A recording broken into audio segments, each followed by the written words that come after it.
I hope I remember it right.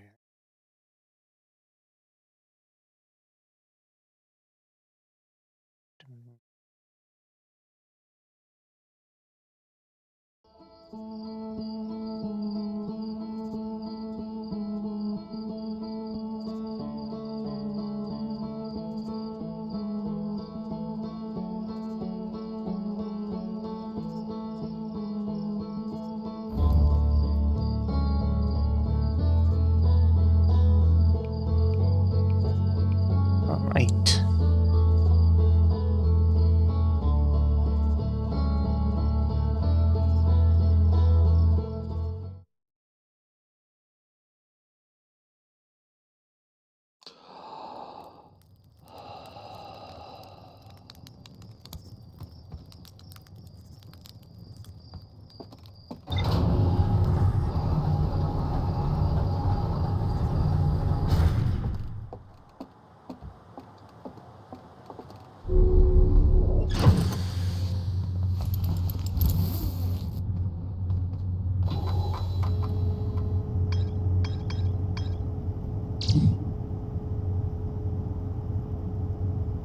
Let's see. Central chamber is sealed off by the specific protective shell. My plan to construct technology capable of producing 20 minutes chamber.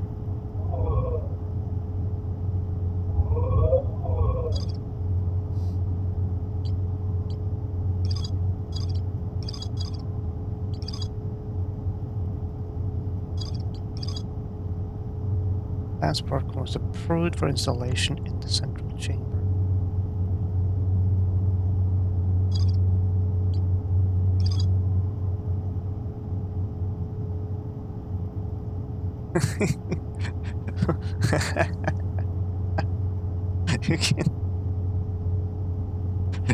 you can probably have time. Also, you didn't clap. Well, you were probably asleep. Why would I wake you up?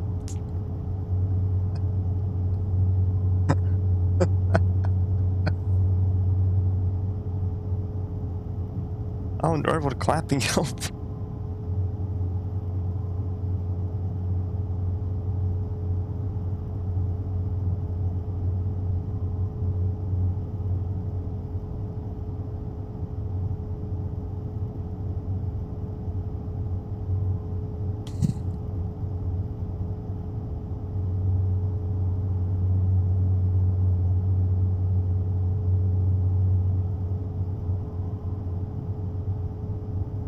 But how would clapping wake you up?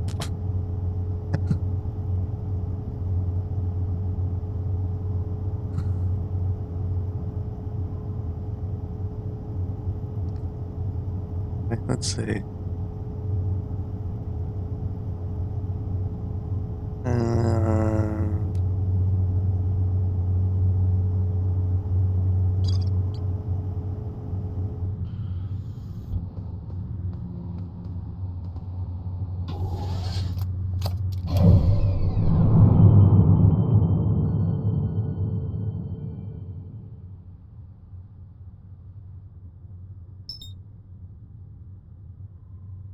I'm not even sure about how much happened. Wait, hang on. How could you have been watching the VOD when I... Hold on, how long ago did I publish the VOD now?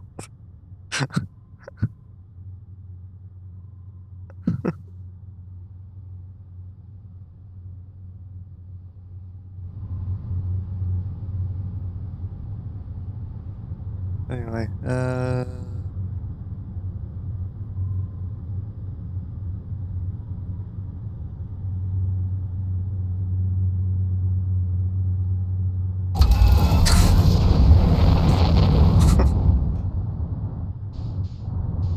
Oh, yeah, I guess, yeah, Twitch does still archive the VODs for a little bit, that's true.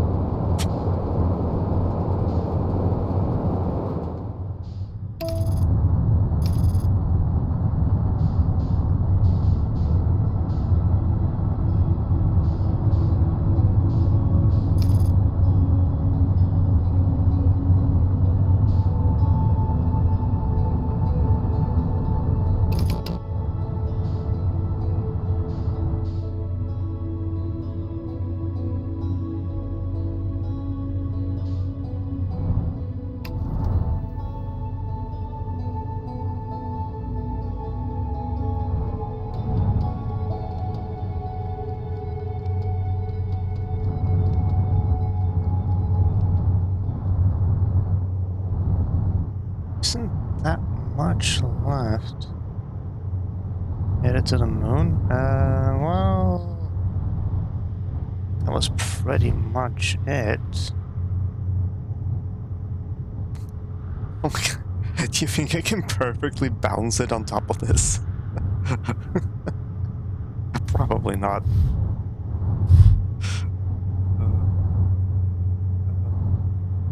That would have been funny though.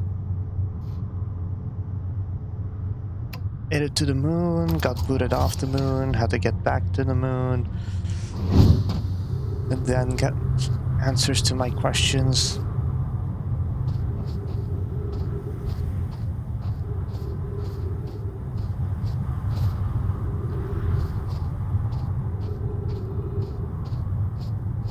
And I found everything else that I need. I just need to find a way inside this thing.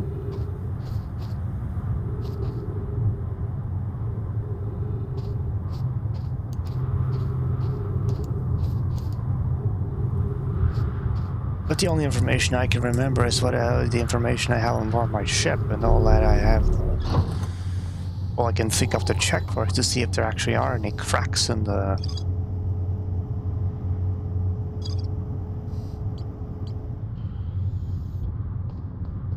shell.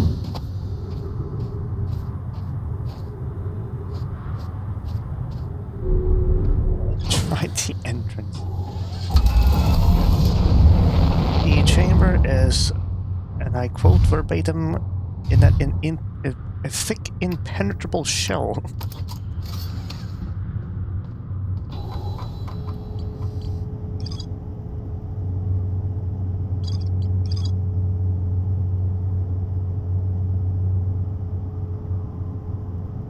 There. Well, not verbatim. That's wrong. Let's see.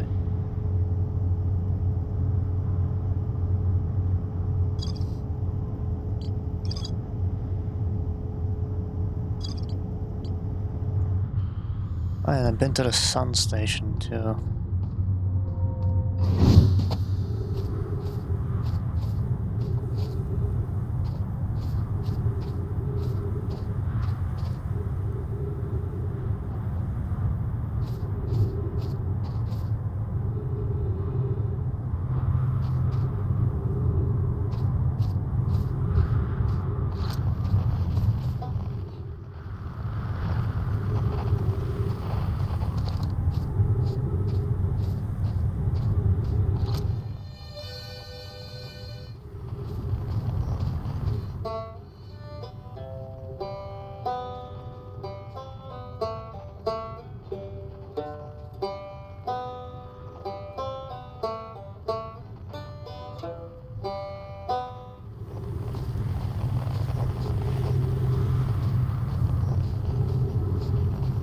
Hanging City, the game hasn't said there's anything left to explore in there, so I assume I found everything I need.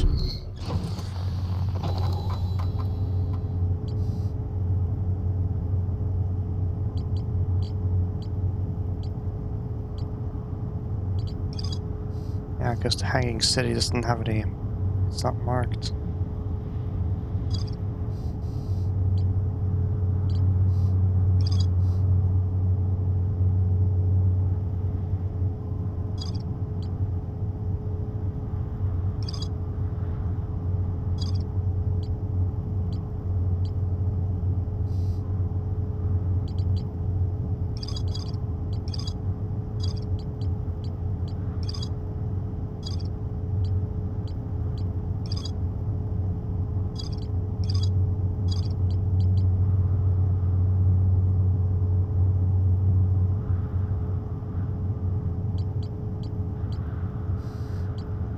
There's only one big question mark left.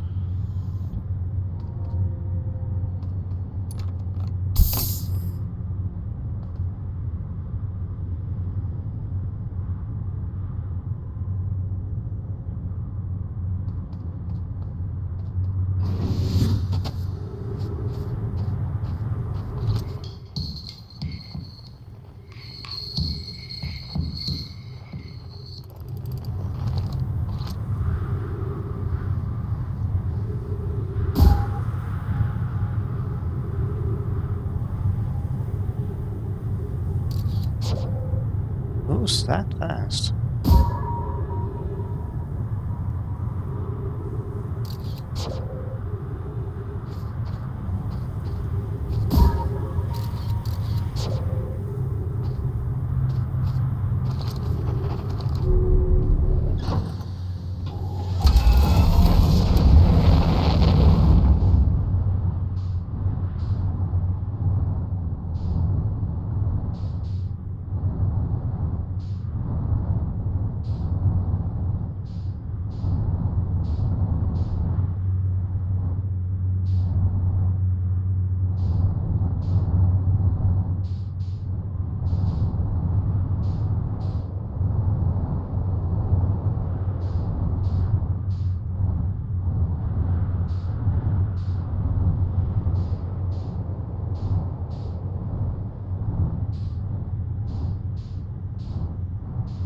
The towers are starting to merge.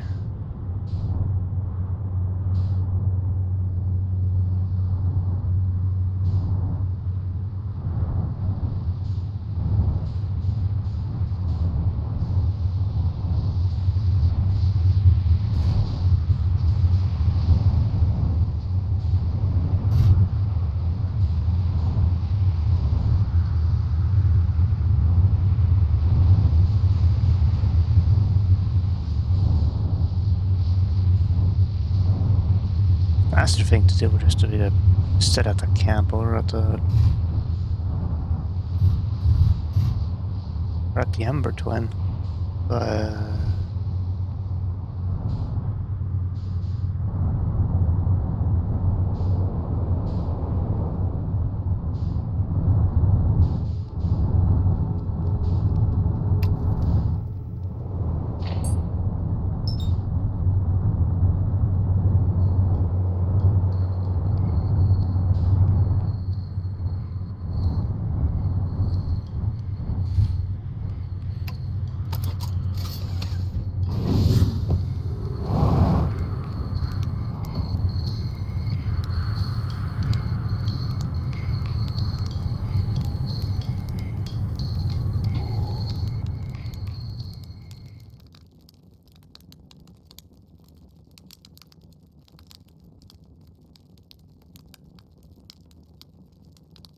like 5 minutes?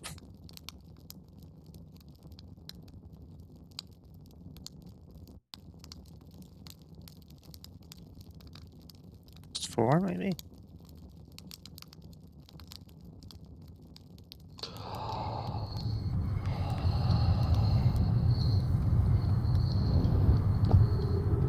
How much of the sand is left?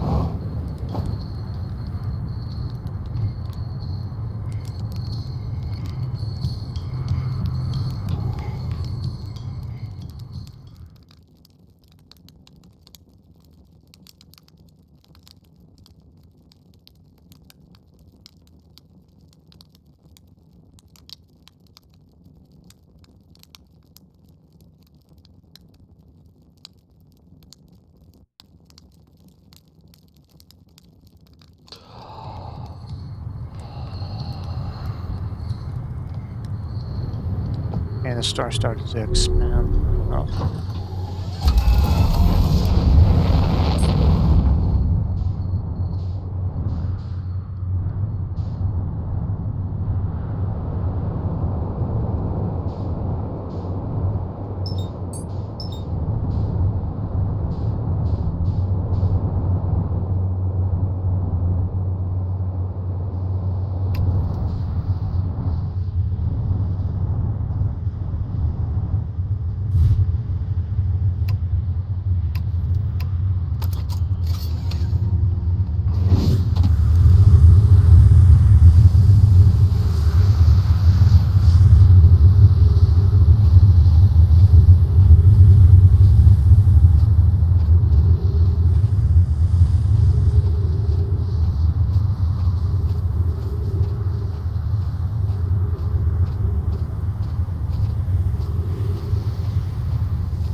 closed.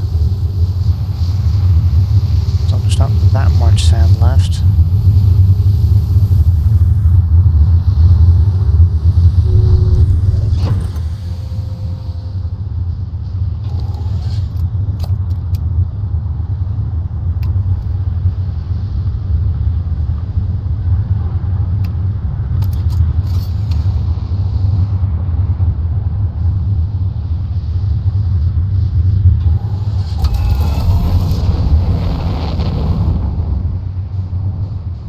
That's starting to get a bit too close.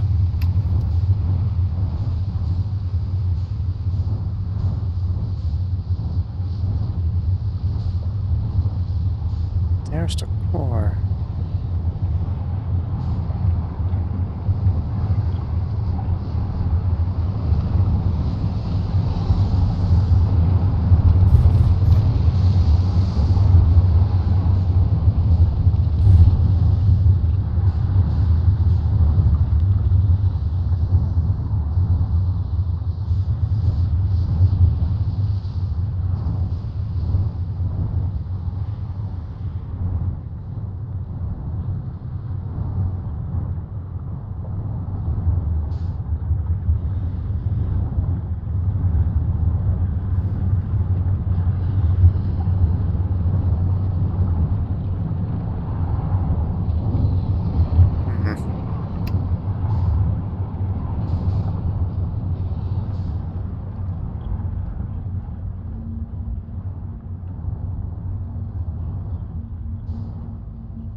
Something.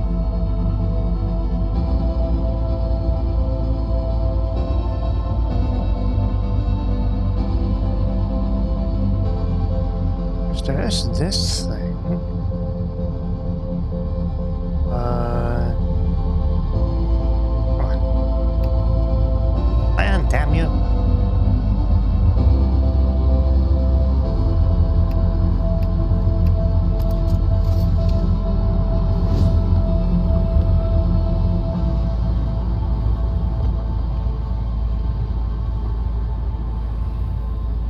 It's implied to be broken, though, so I'm not sure.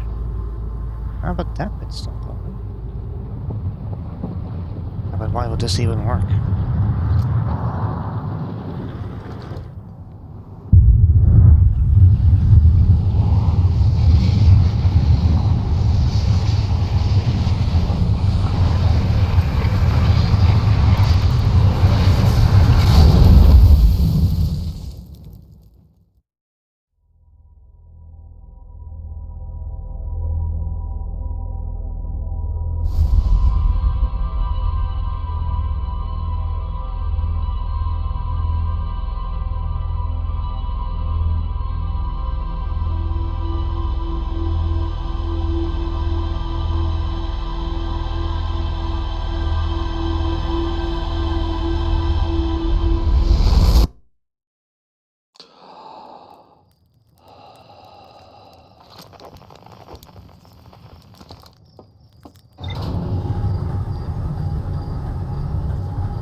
don't think it's churning.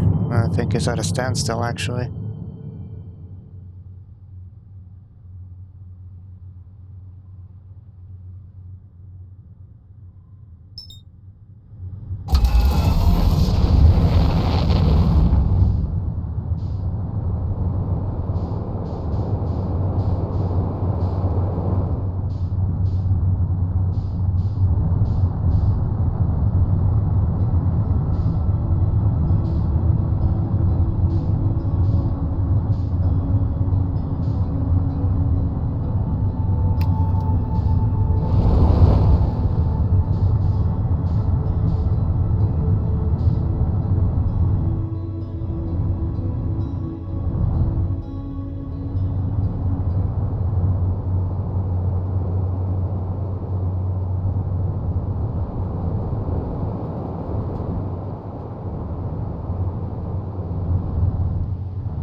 Are you sure your Steam Deck is okay?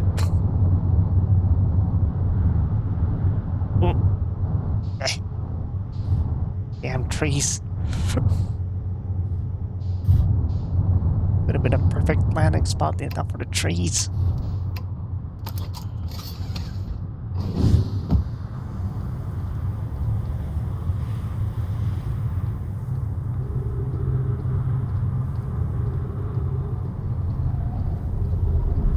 This is just for them.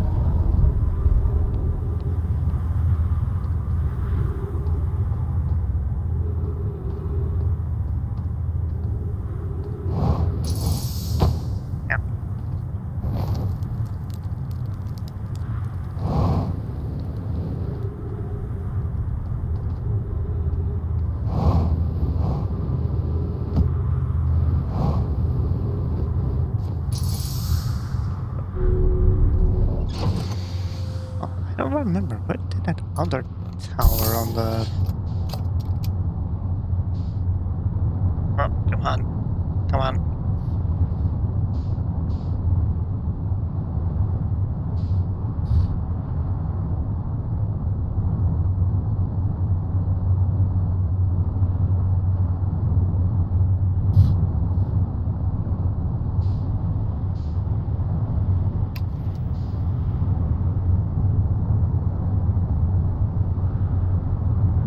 Well, I think this craft is stuck in a tree.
Yes, you do.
I also never tried checking the very center of this this part of the planet out. Like at the very beginning.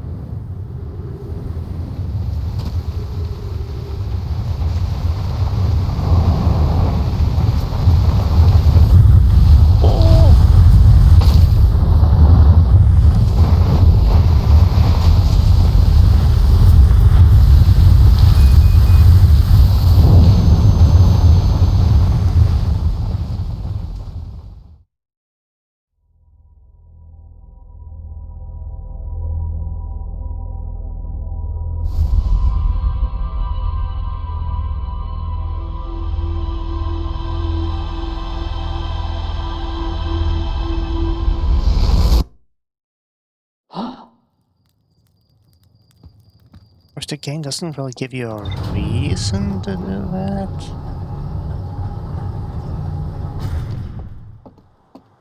Because there's probably nothing there.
Alright, I didn't put this.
Someone says question.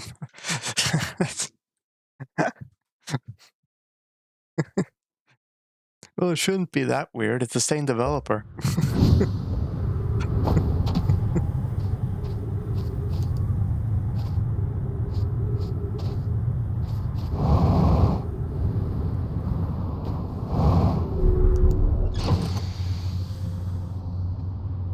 There's nothing there. It's just a bit of sand.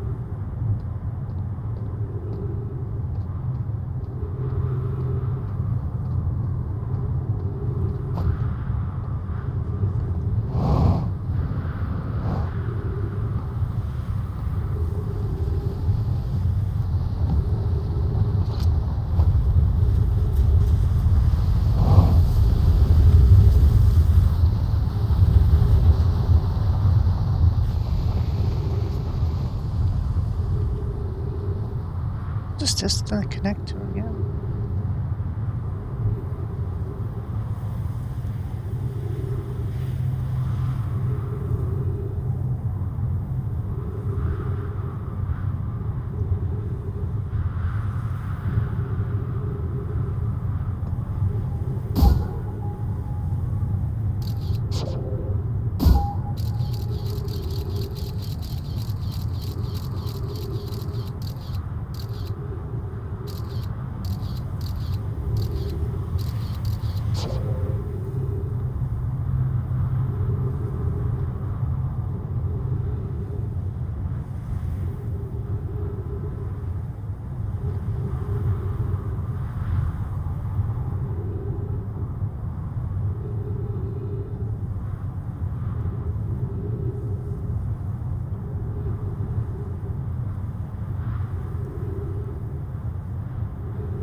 Tower isn't exposed yet, so I guess it does just connect to that tower.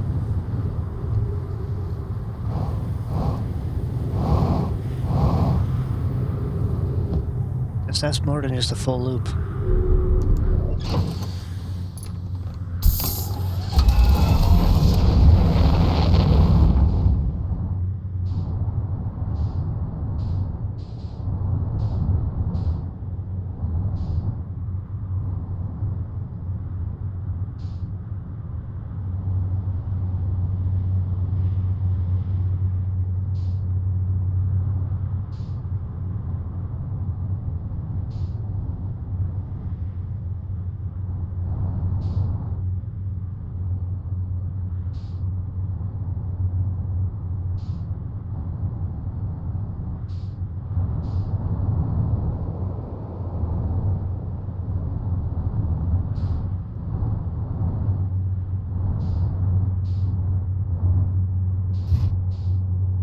Right, the door doesn't work on this side, does it?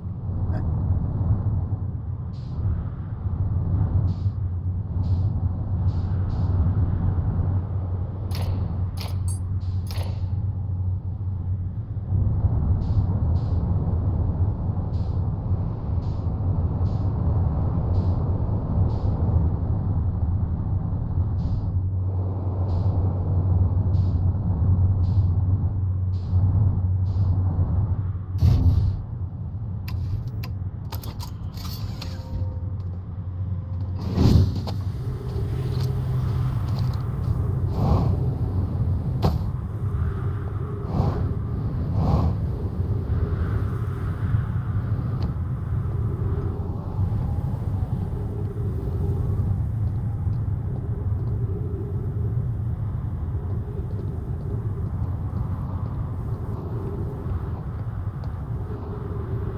This tower connects to the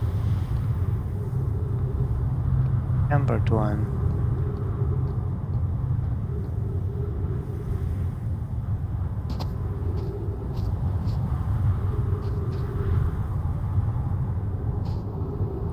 Kind of weird.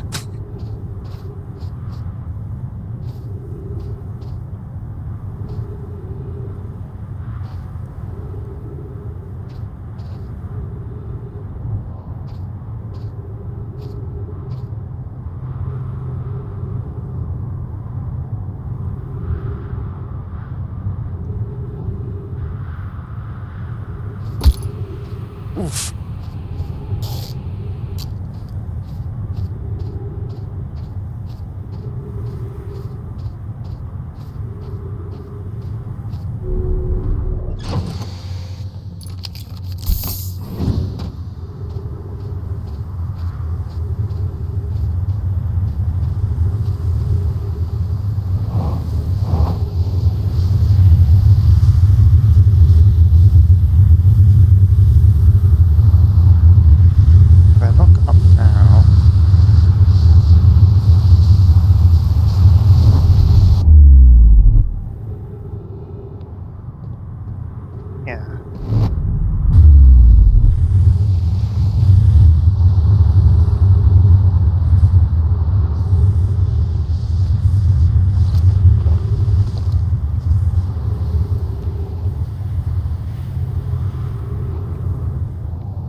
scroll that goes there.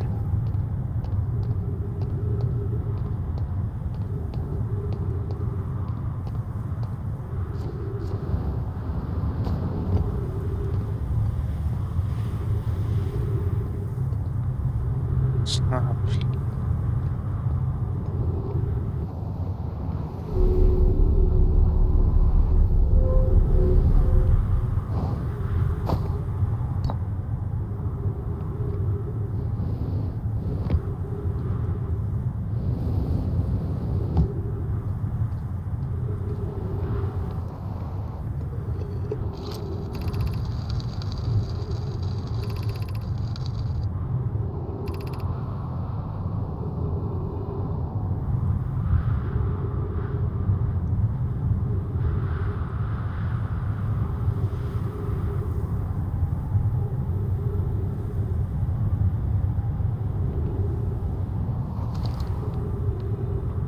It's just location of the one.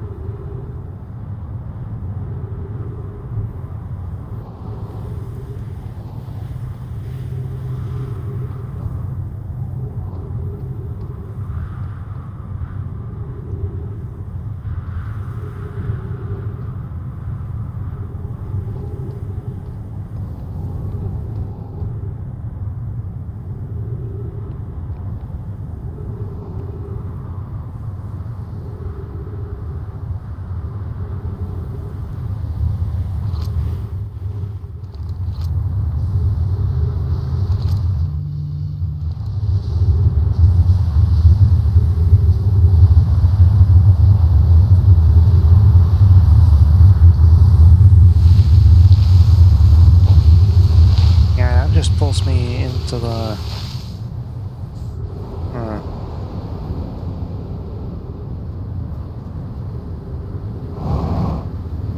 And while that's pretty funny,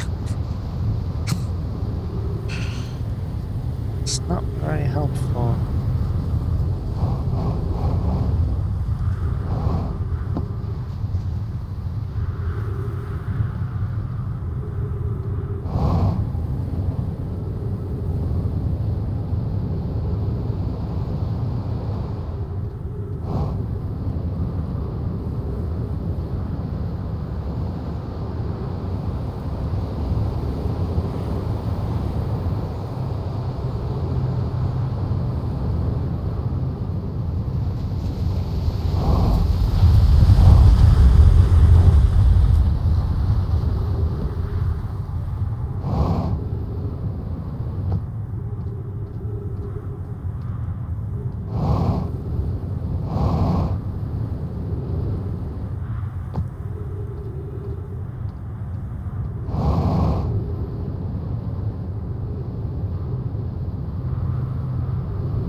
To get back to my ship.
Oh, just as my ship got carried over.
Ooh.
Can't remove this, can you? That would be kind of funny if you could. uh,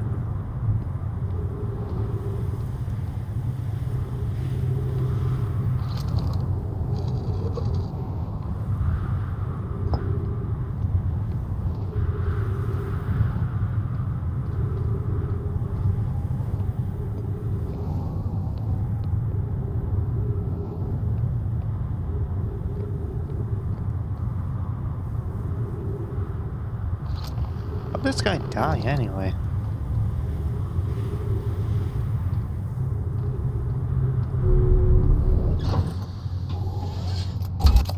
Maybe he just drowned in sand.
22nd now.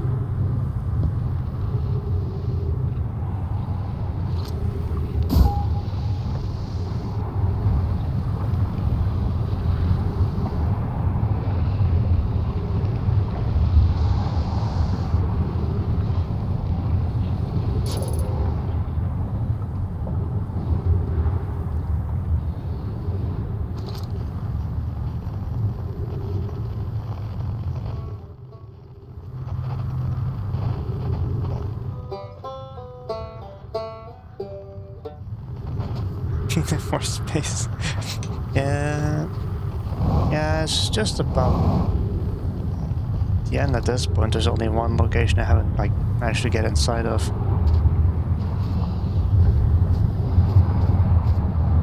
But I think the star's about to blow up again.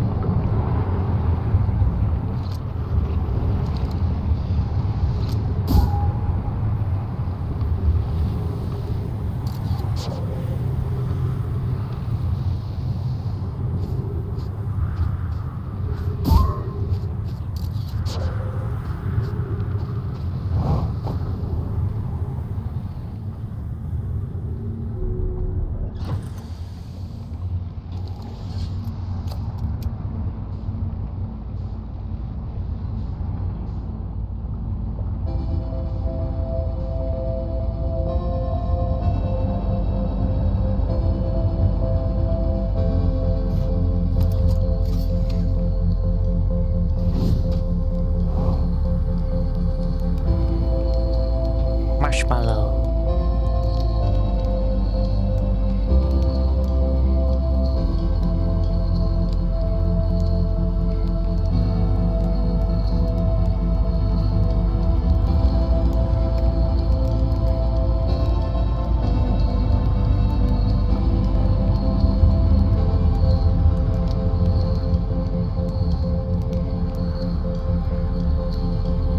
Is that fire burning? There are trees nearby. These miraculous trees that produce an extreme amount of oxygen. And for some reason can grow anywhere. Subscribe to. I'm not gonna live long enough to see the end of it.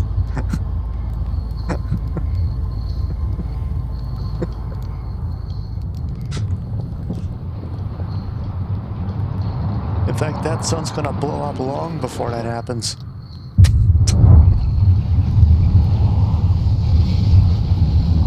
I won't even live to see that.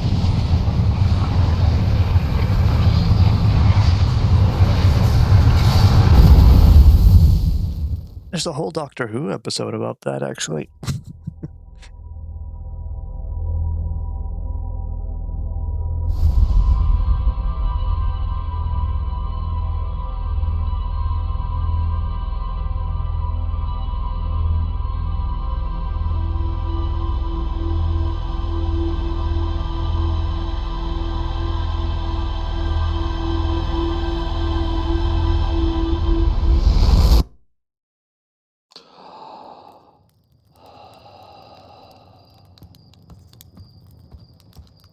First.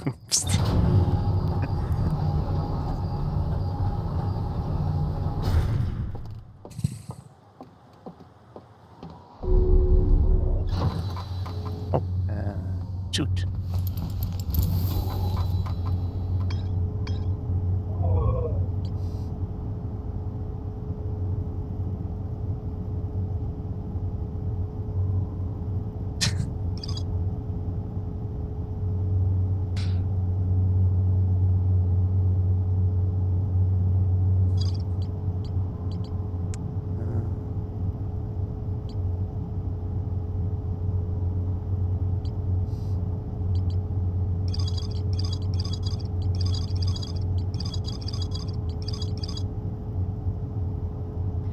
Yeah, but big crunch isn't all that interesting because you'll have like heat death before even that happens.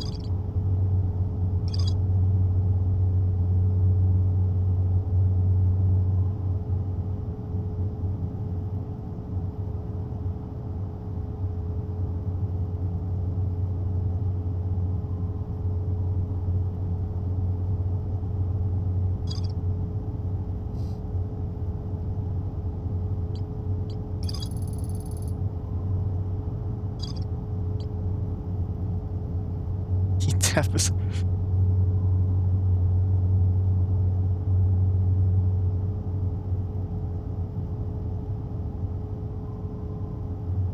Well, no, it stands to reason that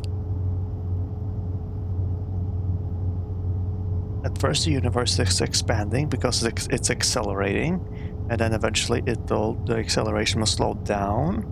Then the acceleration will start going in the opposite direction, that leads to heat death, and then heat death is just when things gotta come to a standstill, and then it starts closing back in.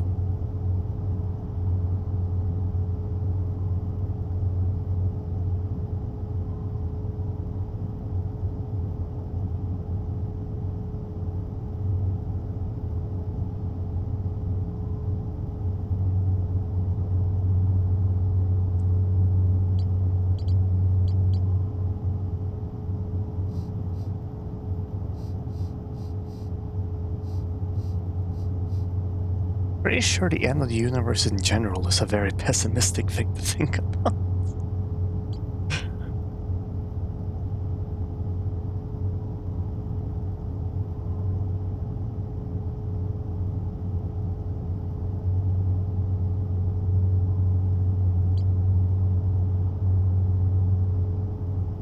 What was I thinking about again?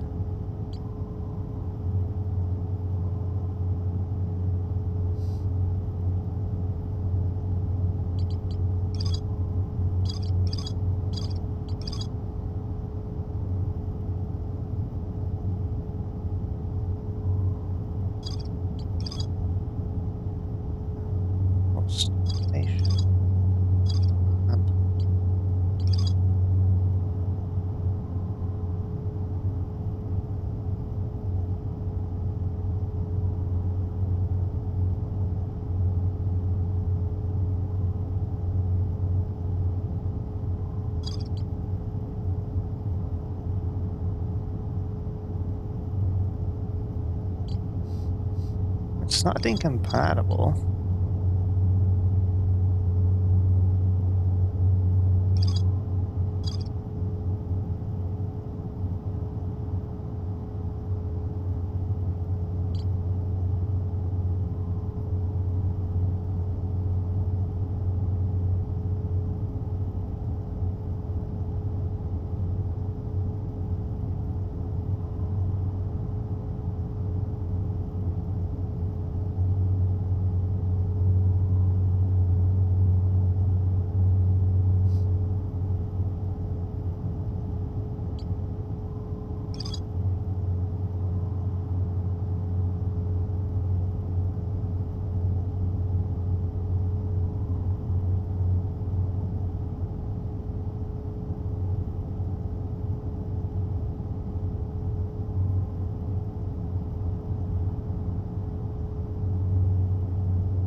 I'm not sure what you're getting at anymore. I think you're crazy.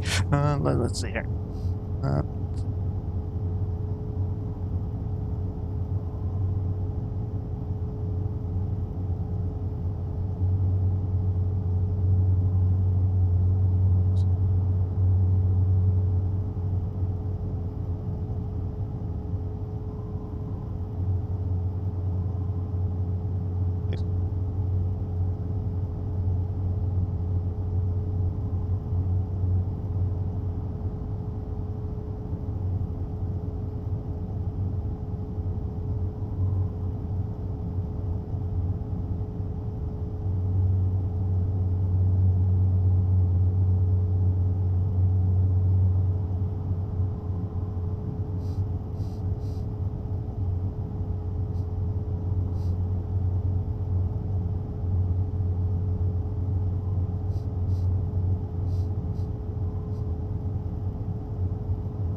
I'm trying to center the picture with the grid in the background as much as I can. Anyway.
To scout track the sand?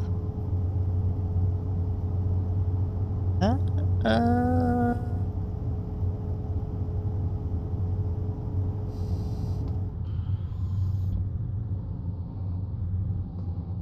It's never mentioned being able to do that.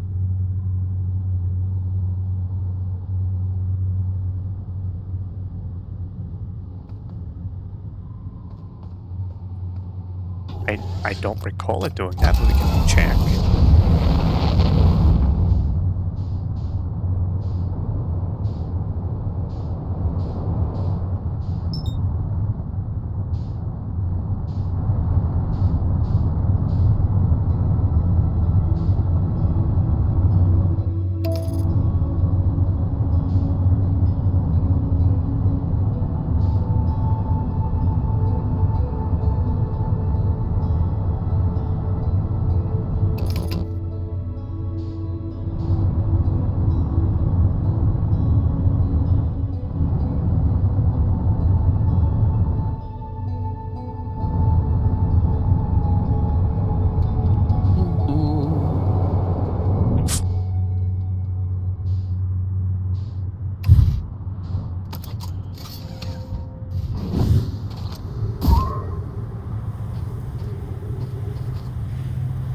No, not really.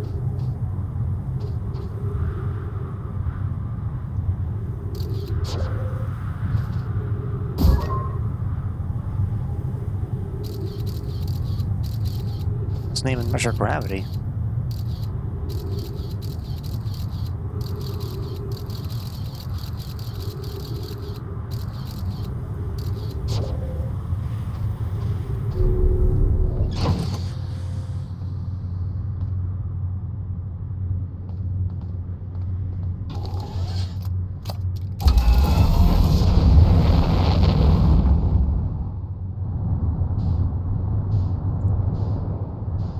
Are the ash twin towers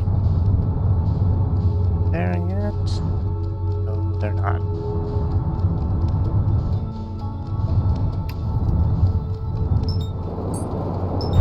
Ow.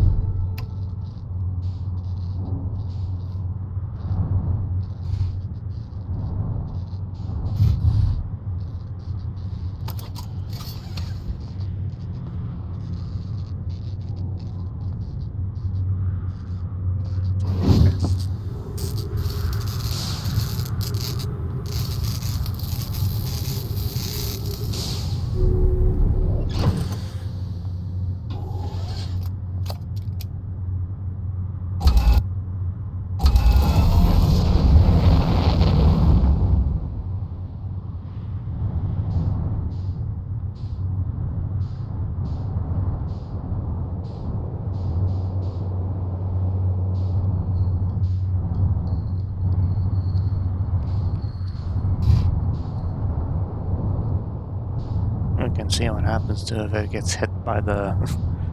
if it gets belted by the stream.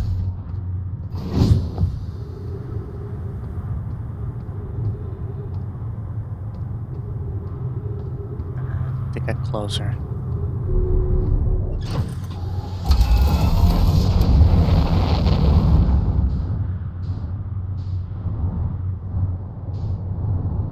Ooh.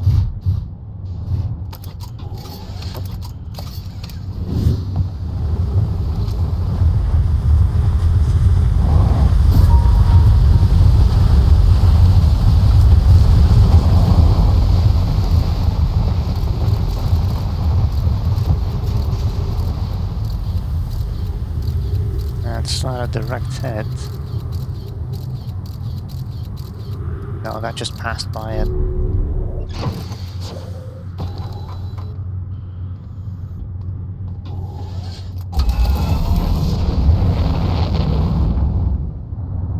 Because I don't think anything happens to the ship if it gets, like, pummeled by it, but...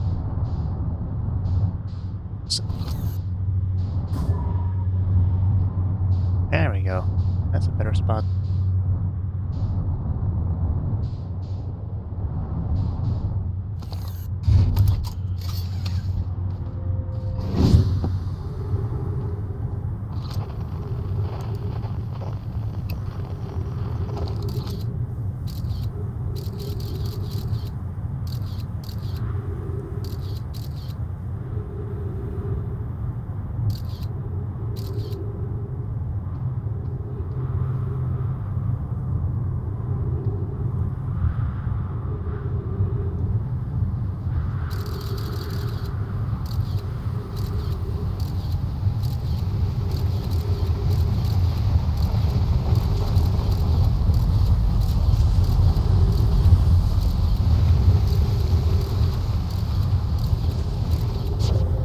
No, it's not.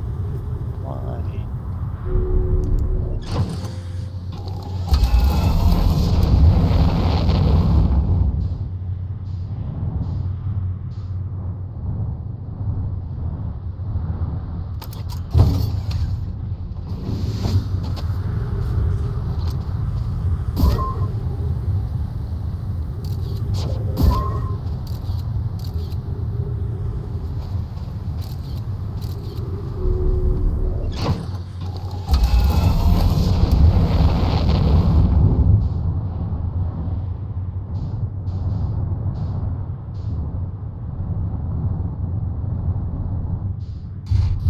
So just wait inside the ship at the bottom.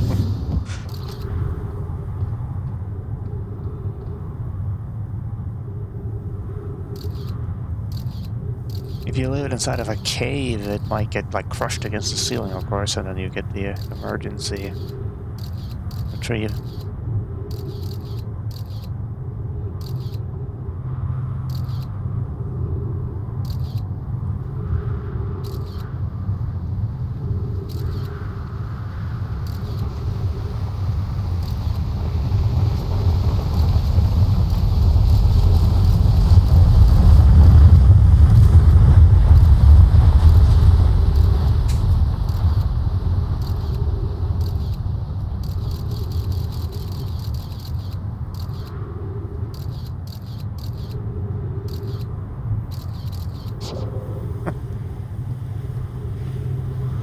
Well, I guess that's what happens.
Will this get ported if you... Never tried that.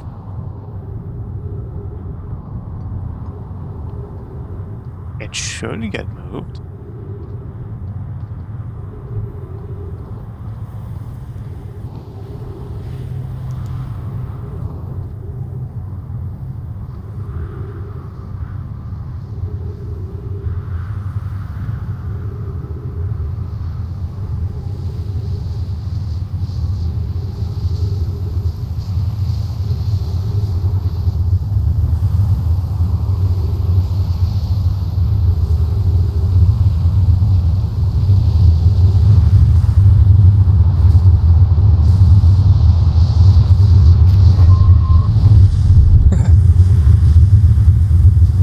Oh, yeah, that works.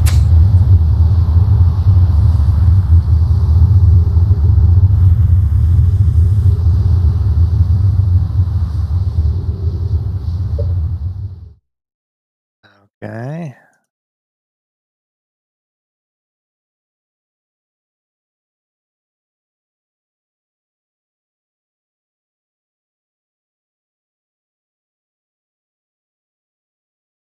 Weird.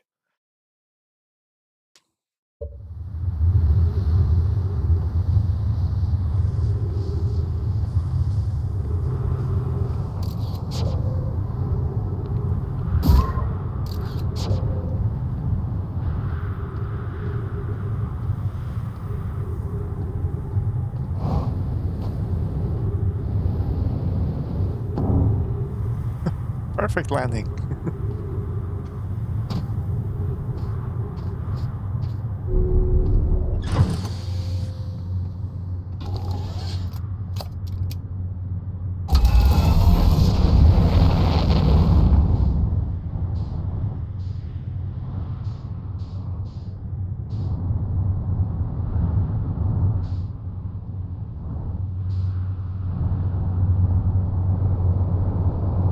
One thing I never tried to do. There's no reason to.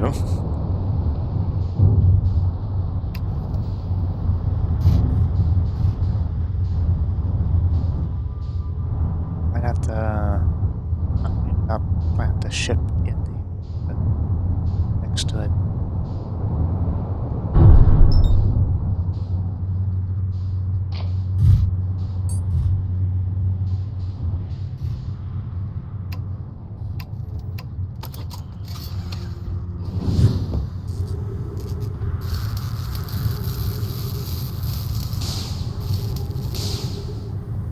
That's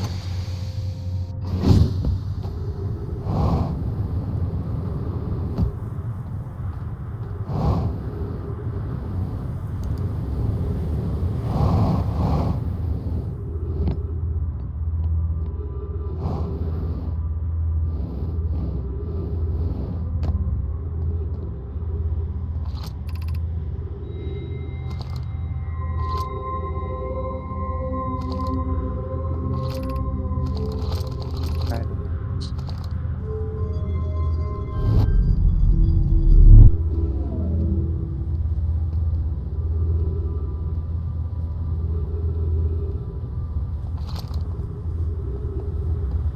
Would be kind of funny if I just...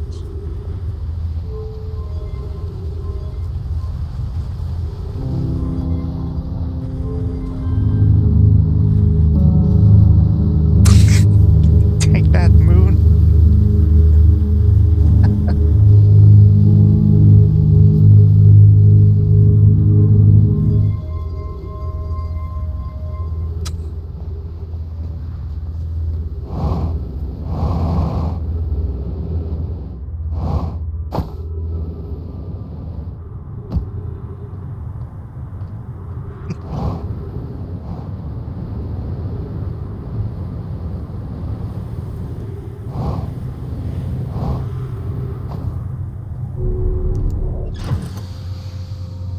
Where's my...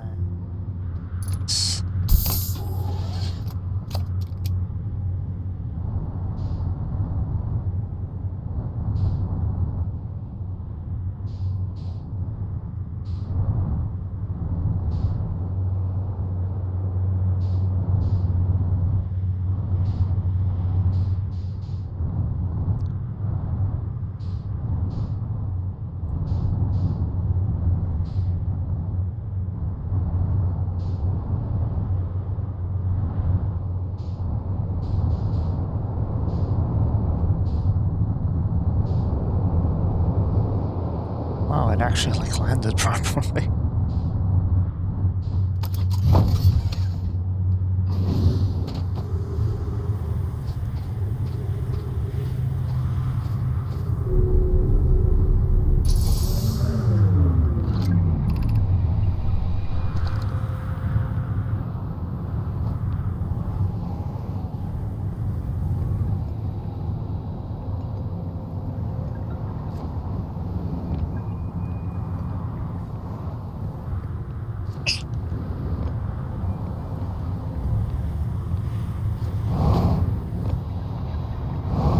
Gimme. I'm gonna steal it.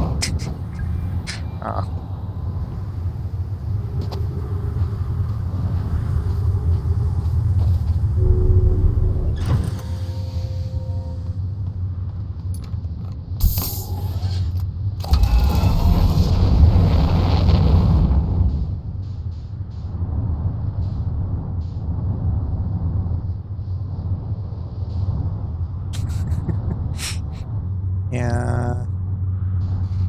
The ones at the lab don't do anything fun.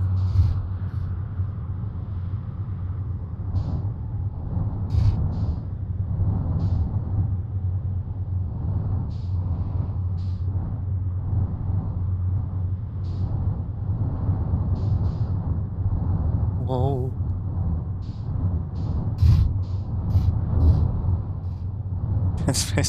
Yeah, but I can't do anything with them, you know?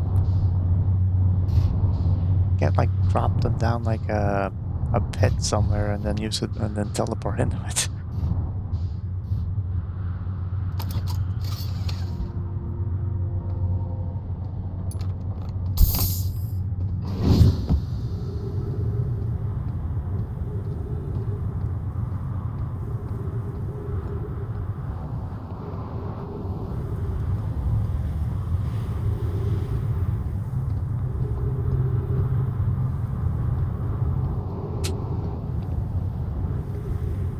I don't think they take me far enough back in time to do that.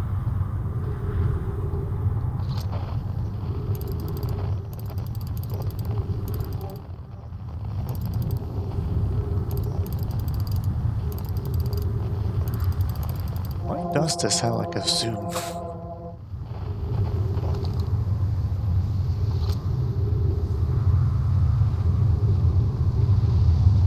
Yo, my ship.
Land.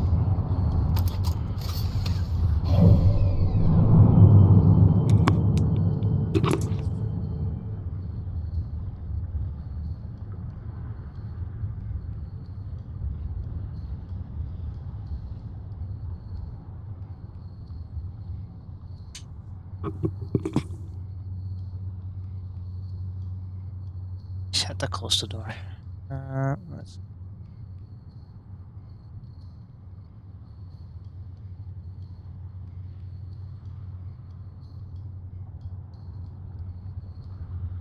Oh. Wait, do I have line of sight on that?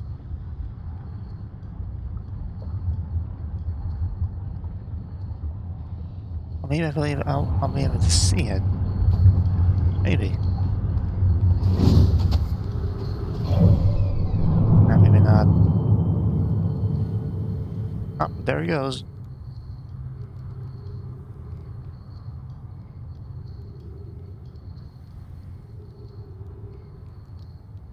Oh, now it's gone.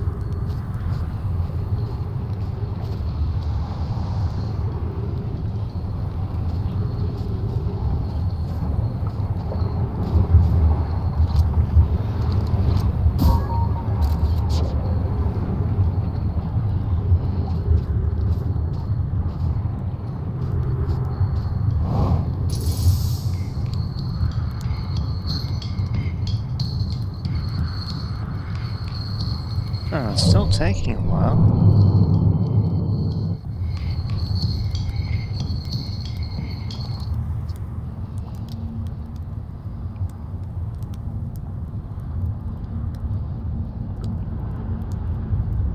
That's made the times we were.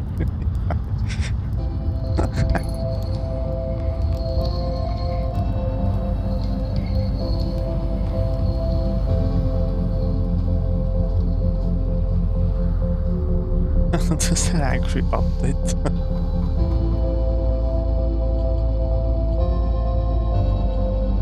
Oh no, not really. It's probably just something I already know.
Hey, Chart, I need to talk to you again.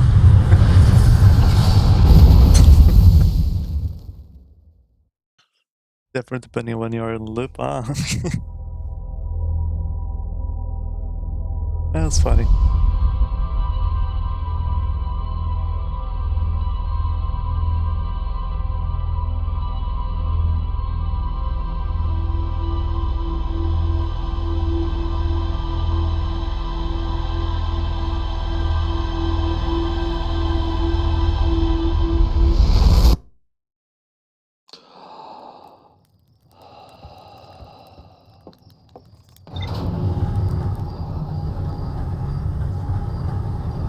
These tattered clothes.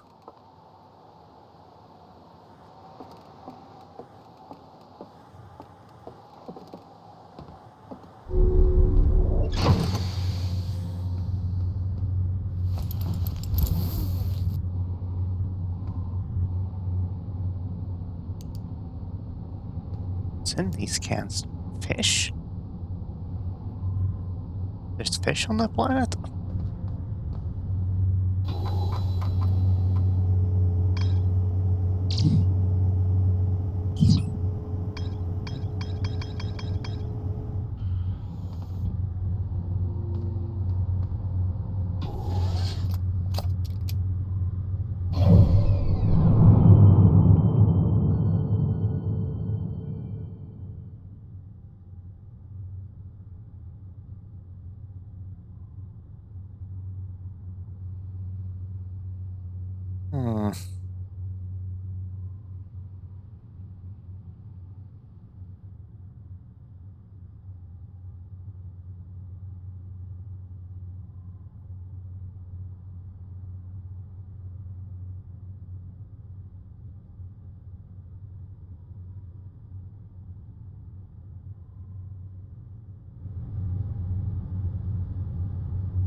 I've been out of ideas for a while.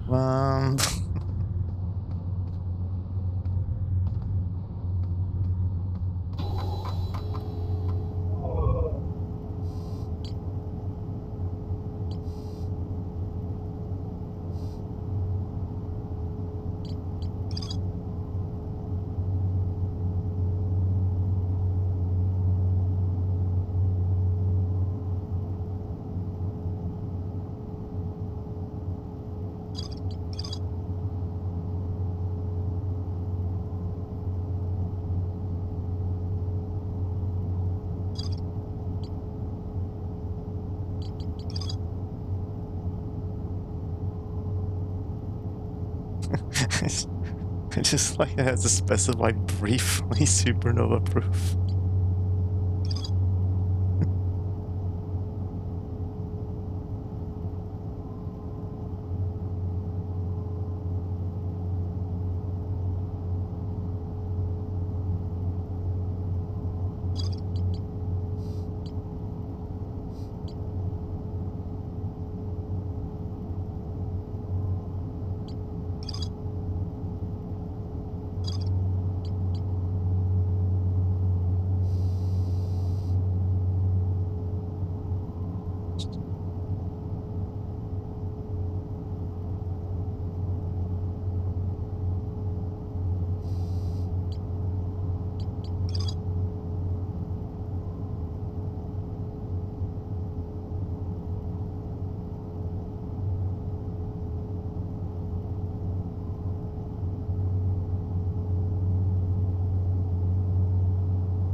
Well, the game's not giving me any hints anyway, so...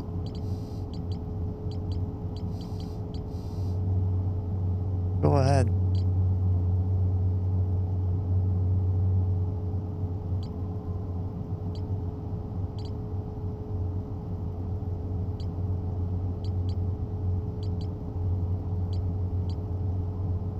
How many towers? There's 6 towers. But the Ash Twin Towers, of course, is split into 2 points.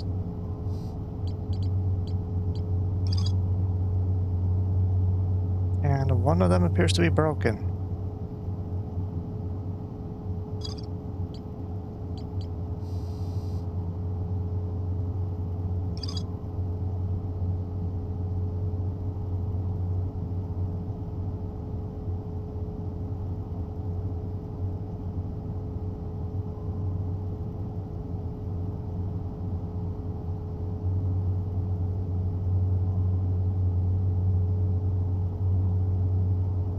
Well, because there's 2 planets.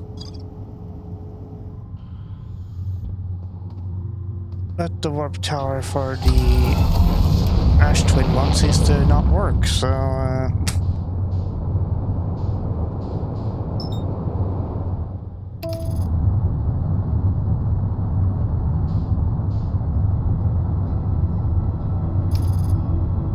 Also, it's kind of weird that the tower would have to be aligned with itself, so... Uh-oh. Oh, whatever. It's too close to the sun. It's too close.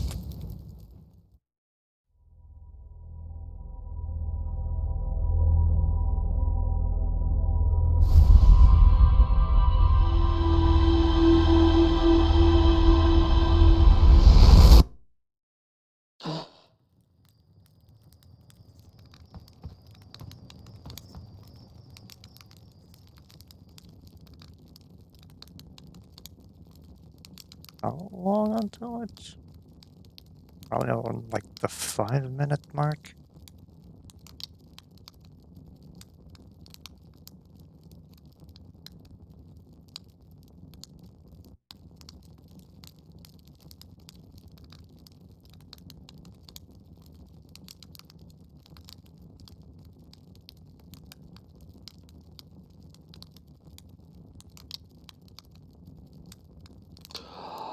Oh.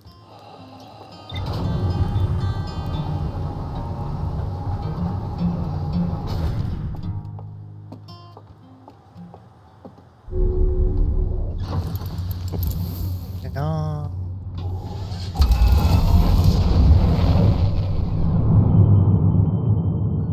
The timer first. Or the 20.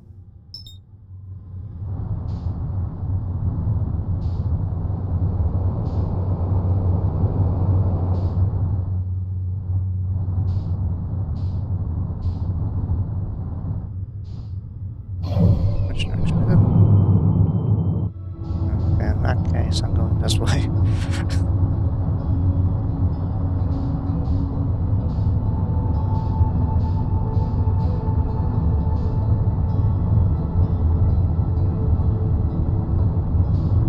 It's good.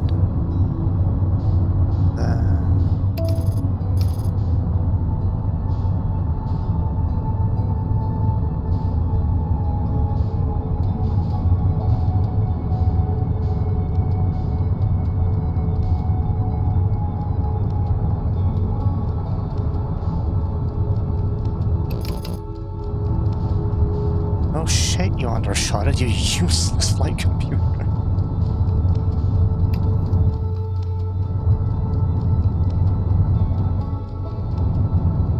Oh, there's the tower.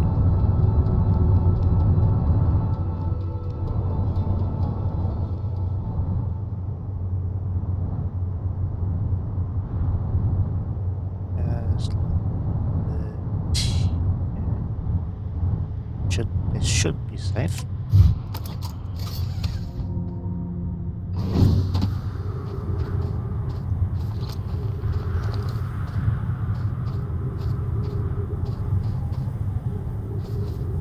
Wait, that's the probe? Yes, sir.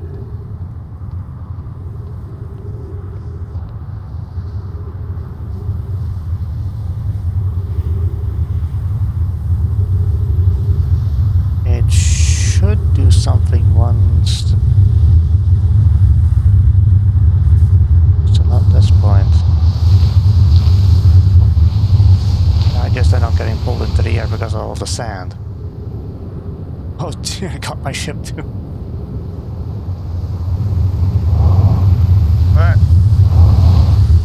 No, no. Ah, whatever. Okay, fine. Let's go to church camp instead.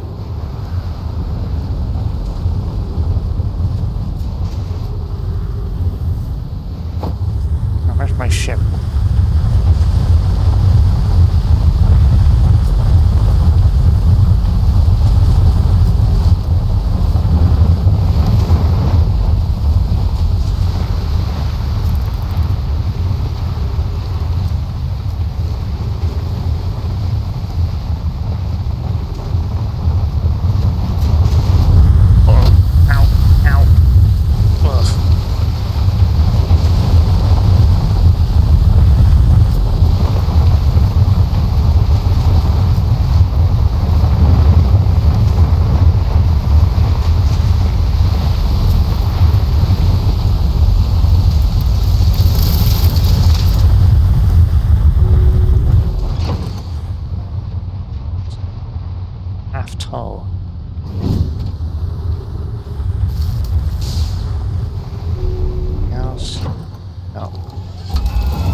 Fisher tank. There it is.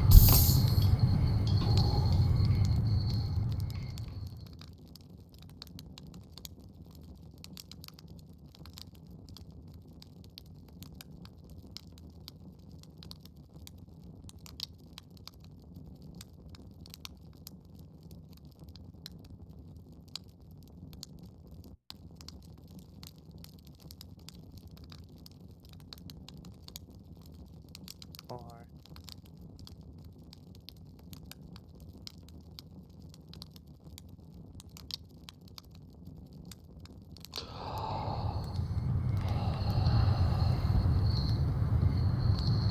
Then.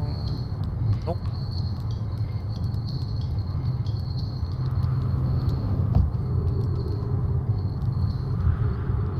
Nope, not yet.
Whatever.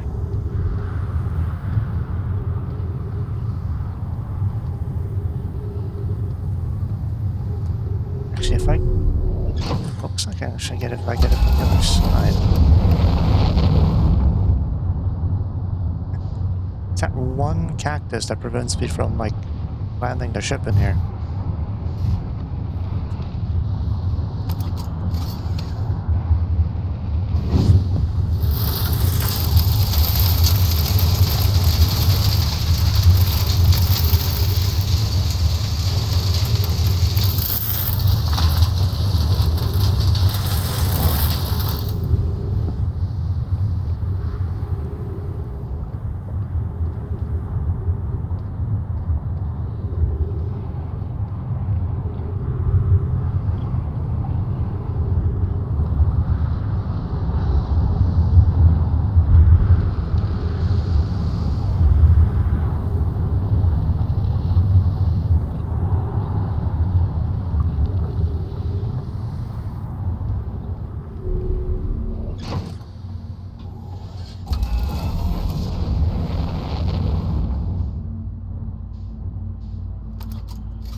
Just making sure.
Ow.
5 minutes seems to be about the right amount of time for the tower to be exposed.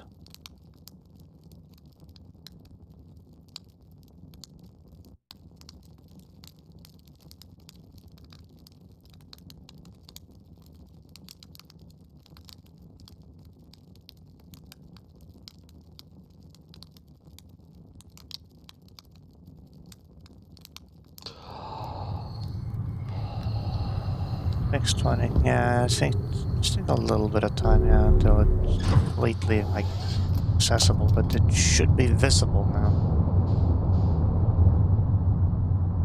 Yeah, it's visible.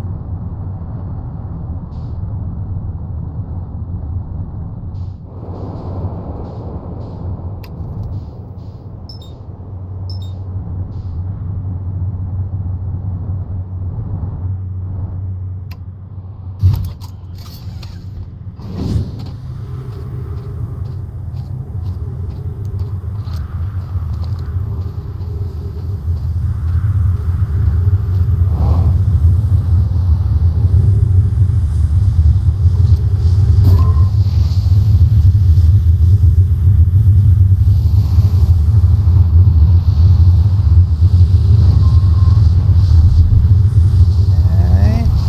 Oh. Whoops.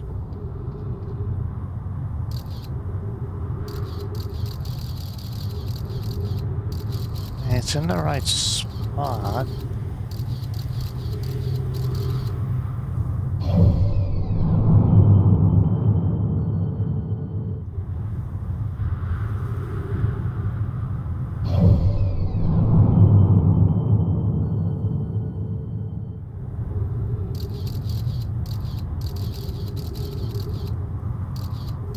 That doesn't really help me, though.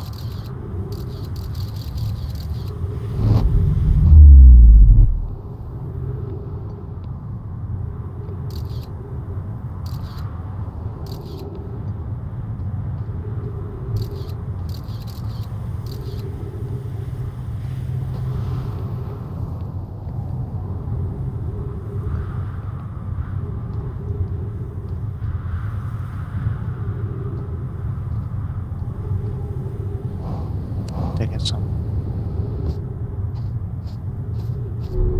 empty oxygen tank.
Here's that room. Seen this before.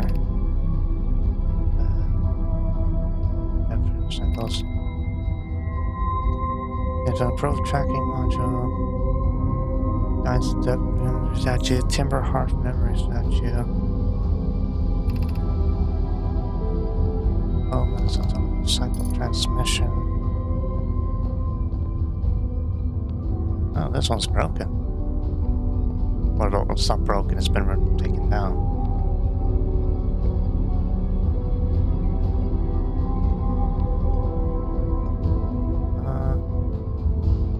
Block in here. Oh, maybe further ahead. Then we finish excavation of Ash Twin. Here, this space regard, we will craft our most ambitious project yet. Powerful not to send information back in time. Or we can't spend the last through. Also finished relocating all subterranean plants we met while digging.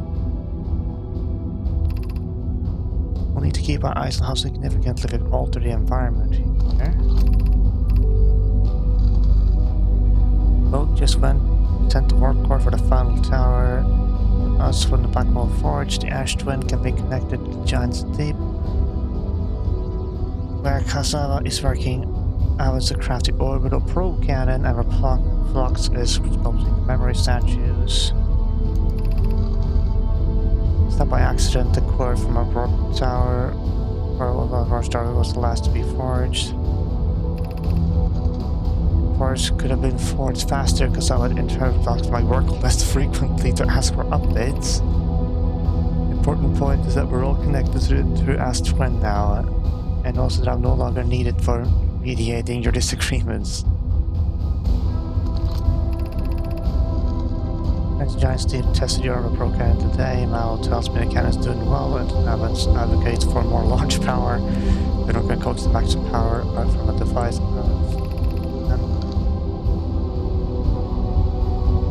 But then if anyone can goad a device into exploding, that too is likely Evans.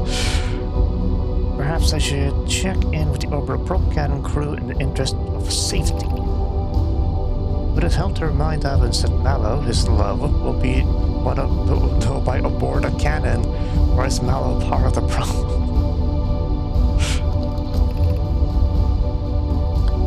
Flux and Daz finished the memory statues today, and they are truly remarkable. The Ashton Drive succeeds, or in the event it fails, the memory statues will activate, allowing us to gather more data before we shut down the project. Fine idea. I have worked hard on the Sun Station, and it at last is complete. If everything goes as planned, the structure will prompt the Sun's explosion, in which to turn to the supply of power the Ash project requires.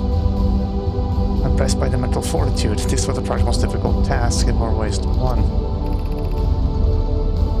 We're nearly ready to activate the Ash Twin project. Here's what will happen. First, the Sun Station will receive the order to fire at the Sun, prompting it to explode. As the engine from a resulting supernova, the Ash Twin project will send the order for the orbital probe cannon to fire back in time by 22 minutes. Ah, so that gave the fire instruction. So 22 minutes after these orders are received, the Sun Station will again trigger a supernova, send the probe data from this cannon launch back in time.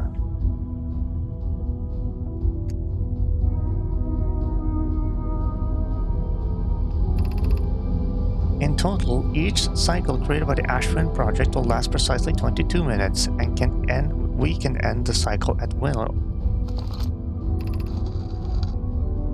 These words are difficult to write. The Sun Station did not work. However, this is the closest you've ever been. The Ash Twin project is theoretically sound. You're only unable to power it. Perhaps there's another way. Suppose we redesign the Sun Station to generate power of that magnitude. A Superstar is still our only viable option. It's easier expressed than accomplished. You can wait for the sun to explode in its natural lifetime, of its natural timeline, if you prefer. Idea, but you'll find some way to halt our aging. Please find some way to halt our aging process. I believe we can still find a way to create a supernova, my friend. Don't lose hope. It's a blue color machine, yeah. It's literally a solar system spanning Group Goldberg machine.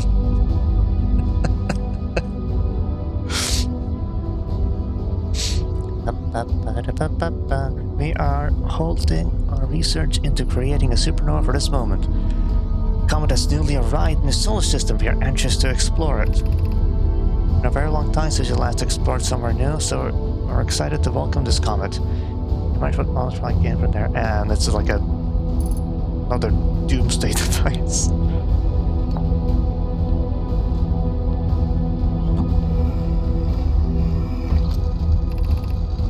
I've installed the masks inside of Ashton project docks. They look beautiful, although I do feel as though I was being observed. It's comforting to know the statue will not pair until the project succeeds.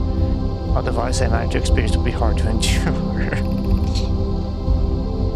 Ideally, they only need to activate once the project succeeds as a safety measure. However, the statues will also activate in the event of equipment failure. They will, why is that? If anything goes wrong with the Ashman project, the statues and their masks will make us aware of the situation and enable us to fix it. Otherwise, it will be possible for us to make them permanently unaware of the problem. I've read that one before.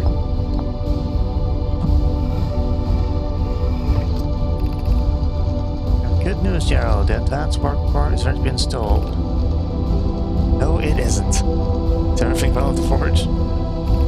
Don't worry, love. Focus only on our rich. The core is extraordinary, and their design work is beautifully clever. Of course, your ability could still be improved. I need more time. Don't worry, Jarrow. The core is finished. And my sister tells you otherwise, then she will be finished, and she will be finished as well. Okay, good luck. Everyone here working on Ashburn, so excited to see it. Bias beside herself enjoying.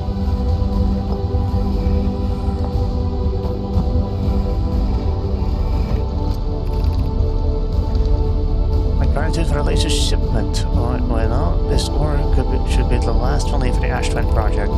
It's exciting news. Can I offer an extra set of eyes for this final check, specifically mine? If my work here is complete, I'd be delighted to help. Grateful if you would. The more eyes, the better. The smaller opening in the shell. Protect the Ashburn project could lead to disaster. Once I finish the shell that seals off the central chamber, check to ensure that no longer any physical entrances. Rain and I will check the interior and then the exterior for cracks. Our final safety check.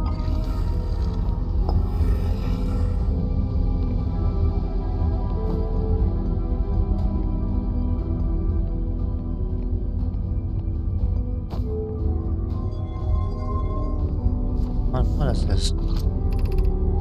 Oh, artificial gravity control, okay.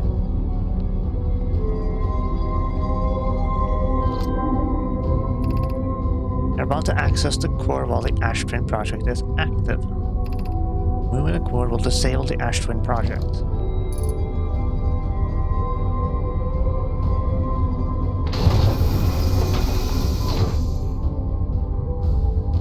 Okay.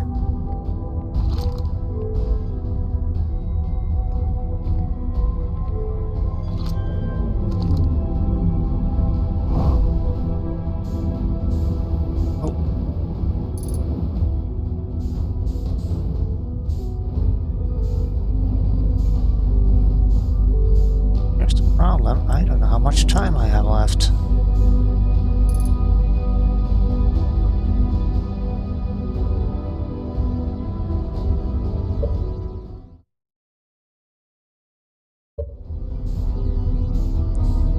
I don't know how much time there's left in the cycle right now.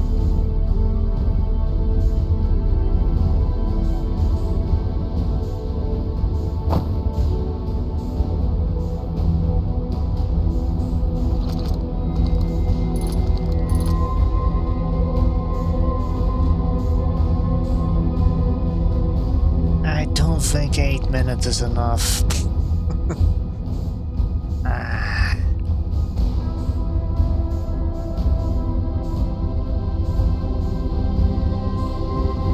Well, if I'm going to start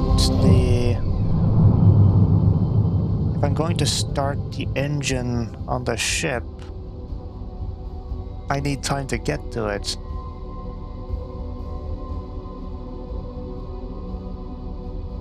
And I have to drift through some parts of the Dark Bramble, otherwise I won't be able to reach it alive.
interloper is going to collide with the sun in the next pass.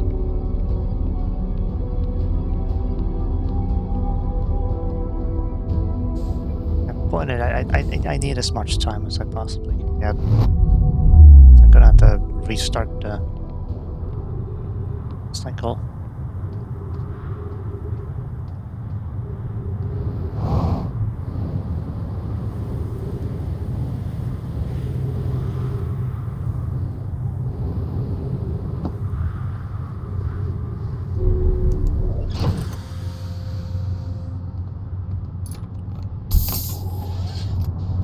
It's hard to start a family if I'm the only one of my own kind. Well, let's see here.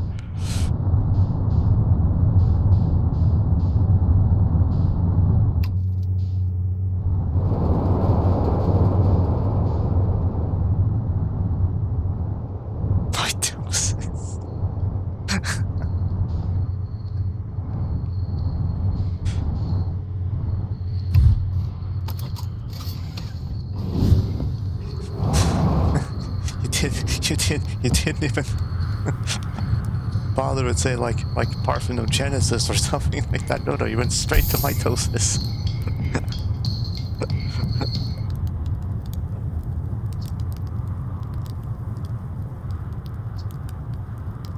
What do you mean, Vortex?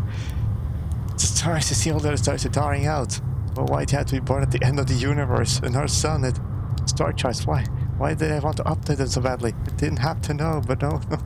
I had to update the star charts. I had to go looking for things I shouldn't have, and now sun's about to.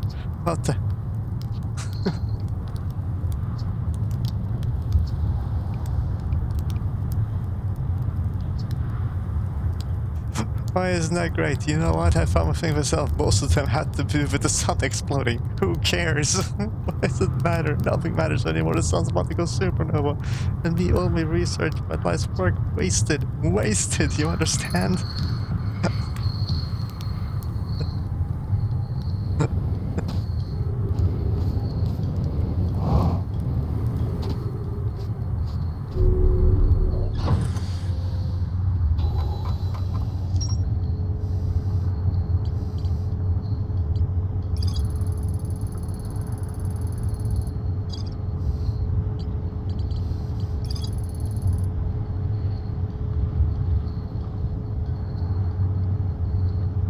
All of the stars in the universe are dying, including ours. Sorry, Toasty, it seems like your plan doesn't quite pan out.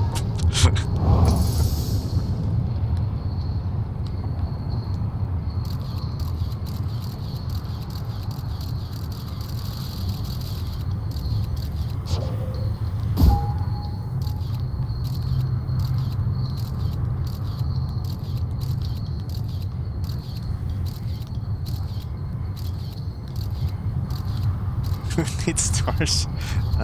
All known life?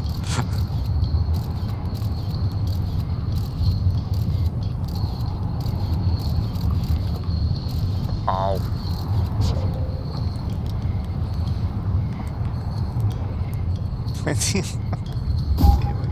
Not for long.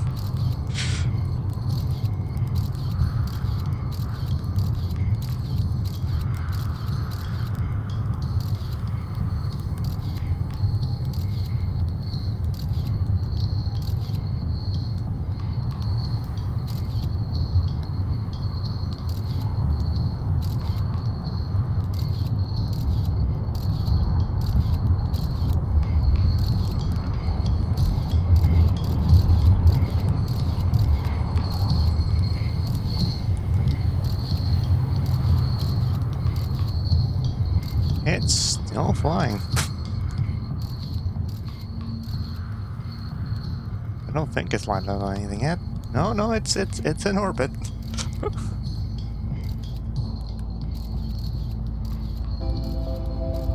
There it goes.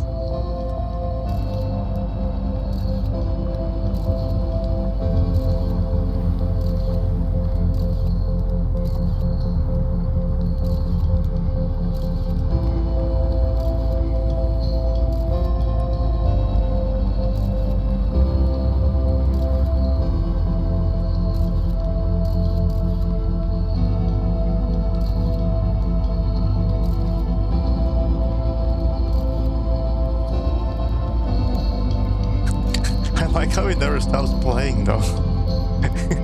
He's like, he's completely lost his mind, but at least he's still playing the drums. Oh, hello. No.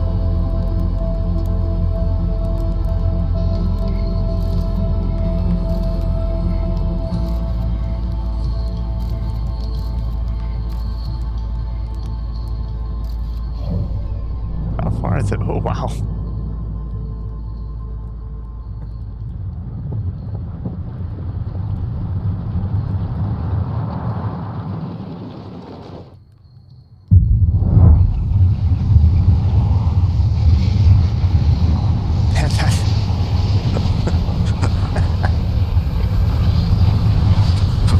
Oh, would have been too cool to see where that skull ended up. If it ever lands on anything.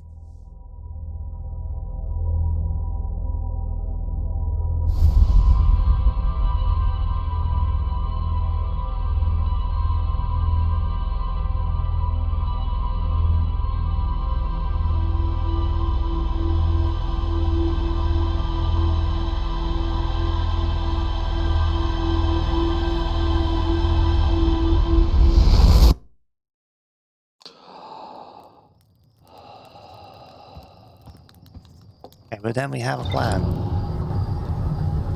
It's time for the heist of the millennium. We're going to steal the eye of the universe. If we can.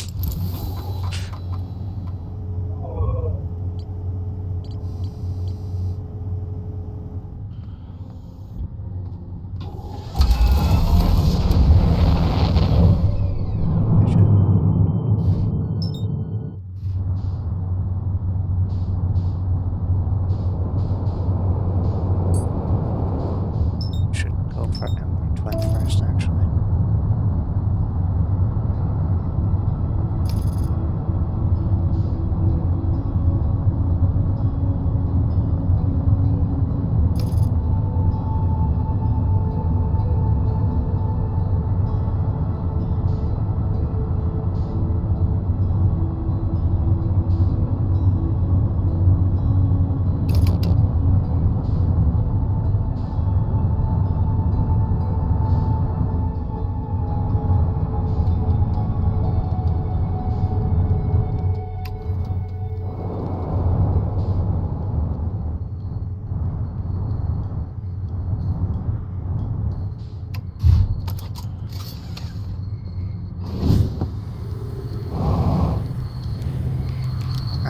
Okay.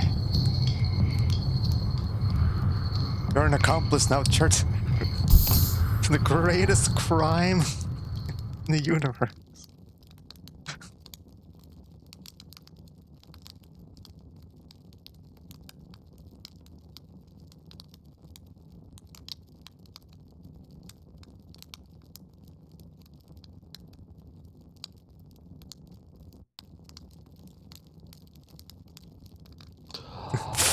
Final crime. Hold on. What's it? Oh, shit. Found something.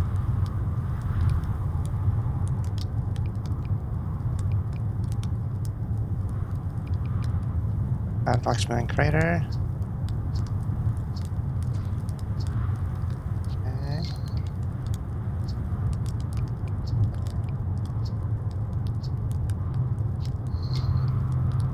Which for you? What's about the moon? Okay. let's hit it with the hard news. Universe is dying. You what? I don't. What? you mean to say there are modern nomai out there in our space and they believe the universe always hoping is dying currently, right now? Well, that's true. How can I miss so many signs? The supernova over there, but I never studied the stars for. What is the matter for? I'm very sorry, but I had to look at my charts. I hope you don't mind.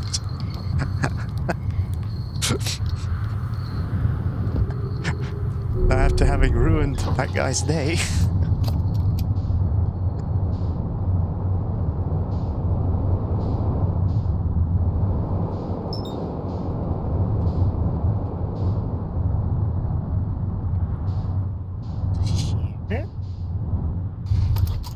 enough.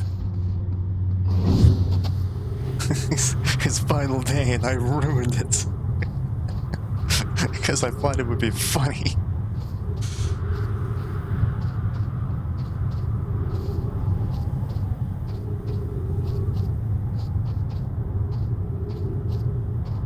Maybe I should move it a bit further away.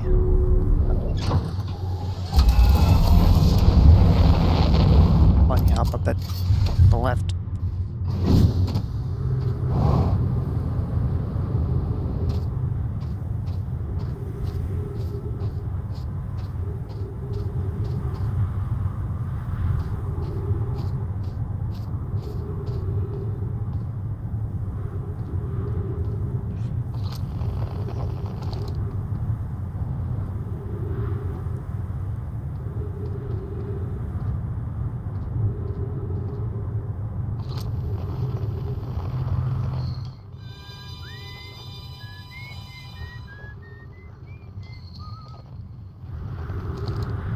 Oh no, this one.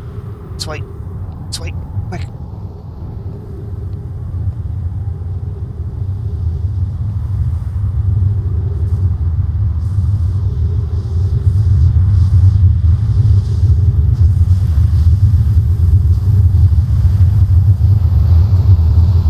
Okay, go.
Where's the exit? Okay.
Test break in that way. Okay.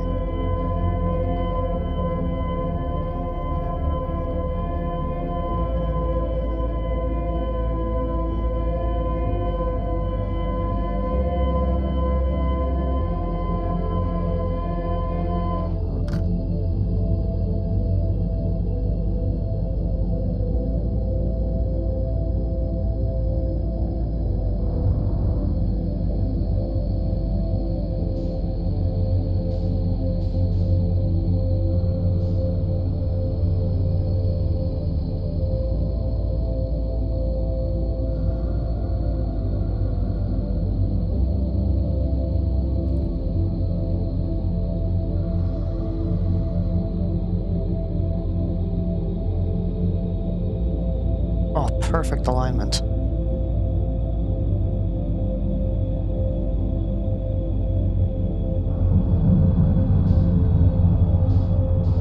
Just gonna rush it.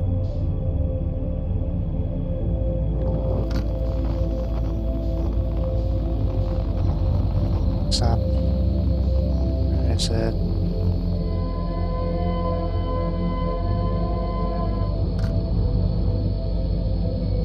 I don't think there are any fish in here.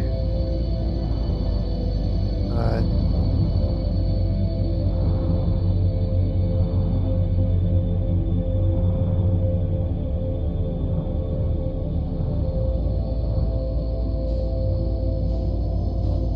okay, markers.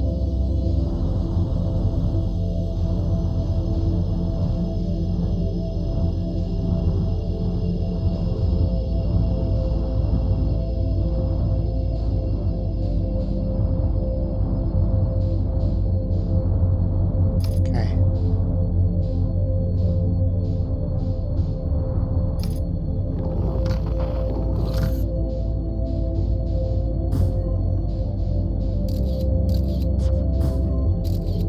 Stupid corpse. Okay.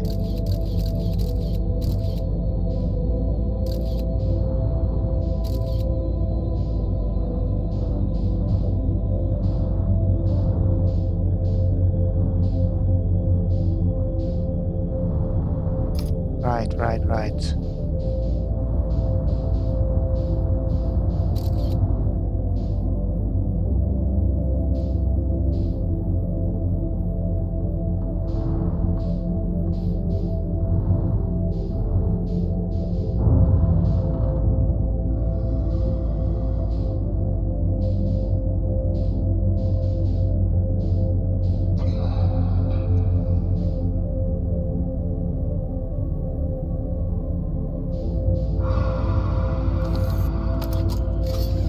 I just have to drift.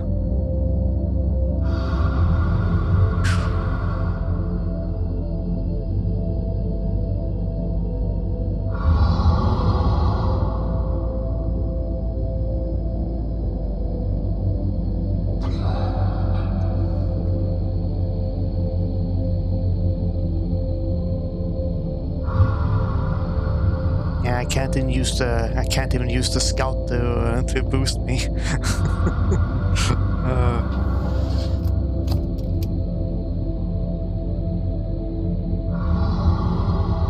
Just gonna have to drift until I reach the row and then navigate from there. Because aside from those three, there's one more fish I did and I don't remember where it is.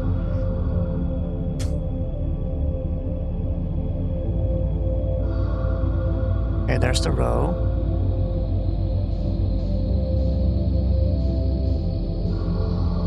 Just... that.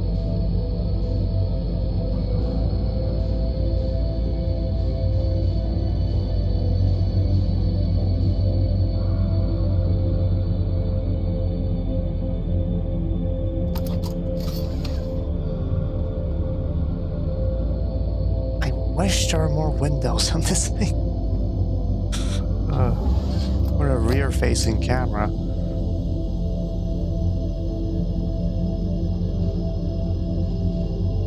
It might be far enough away now.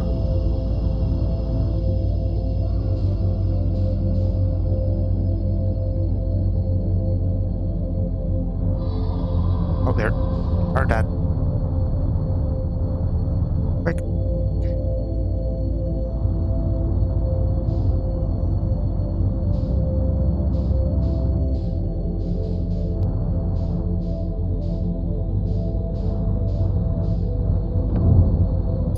Sorry. Okay, I'm just gonna switch to this. Oh, red like so. Oh.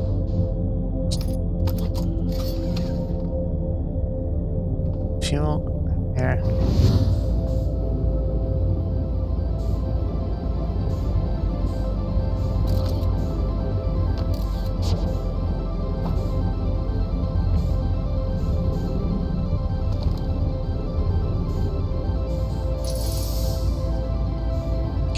just gonna start with the code input. Come on.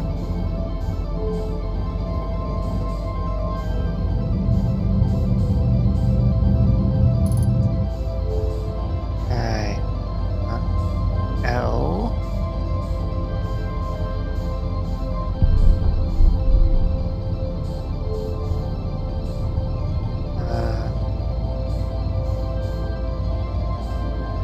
Rhythm.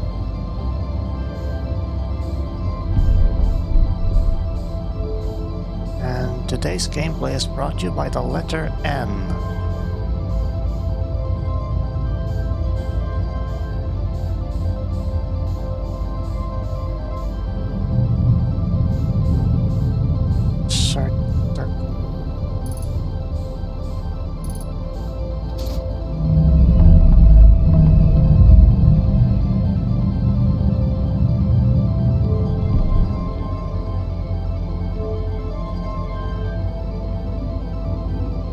Is that it? No?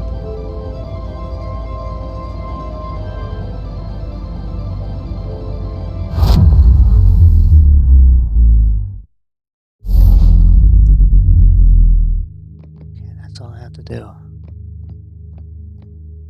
Ah, look at that.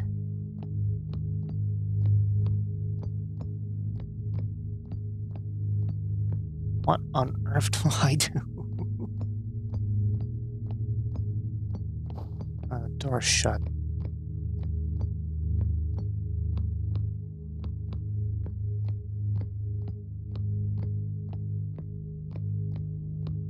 Eye to 4 eyes. Now that's just communications from other ships, I think.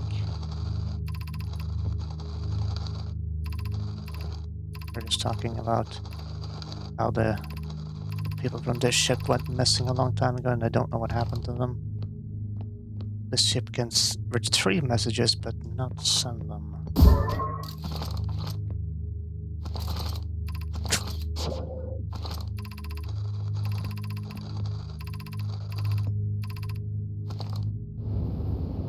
So now I put the ball here, okay.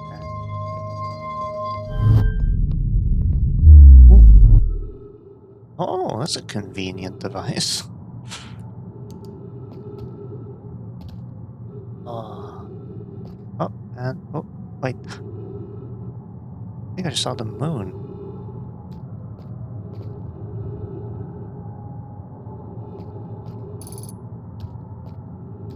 There it is. Oh, wait, maybe it is. Is it? Oh, it is.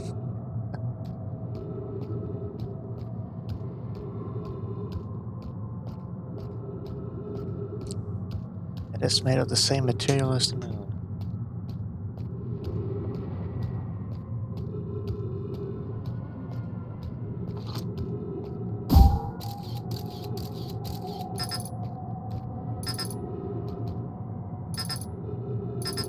Uh-oh.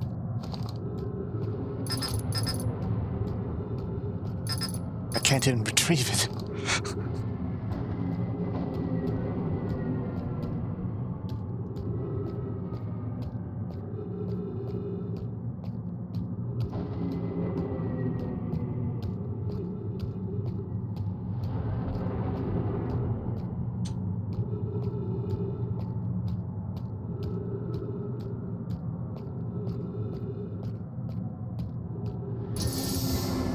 Oh, trees? Where?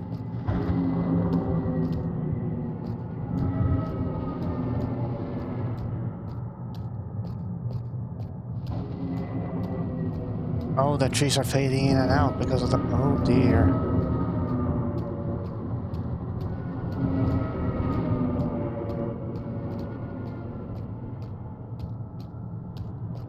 So what am I looking for?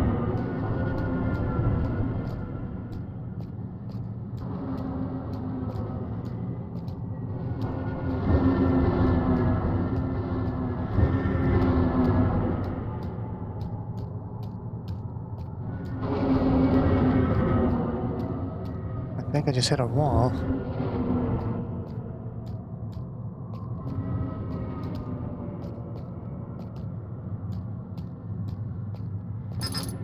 I think I'm lost.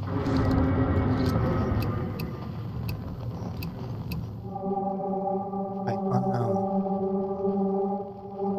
Maybe this can help.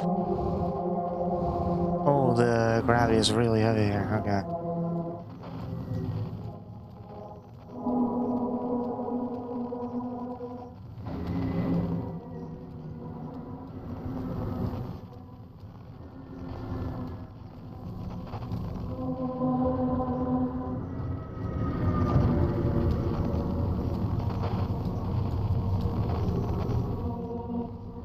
I can't see the horizon. I can barely see anything except when there's a lightning strike. Oh, here we go.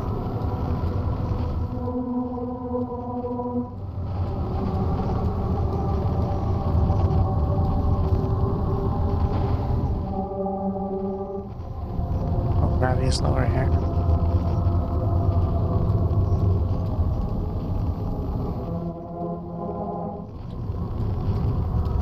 I guess I just try to enter the eye.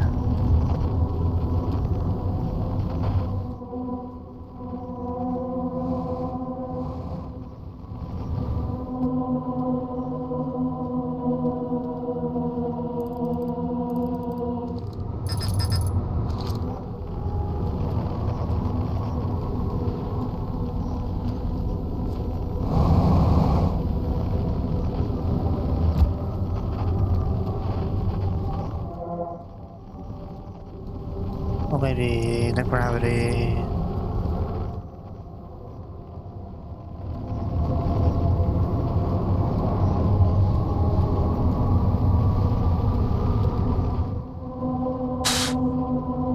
It's flying here. Oh boy, here we go.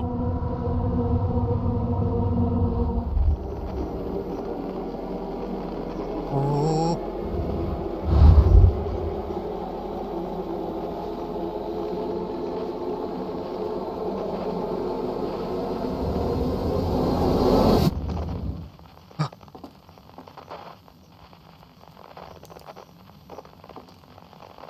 Hmm. This appears to be nowhere. The nobody never got to see it for themselves, but thanks to his efforts and technology, Harpian was able to reach the eye of the universe. Adamant's Ventures was founded by Feldspar, Gozan, Slate, and Hornfels to explore a solar system at the end of the universe.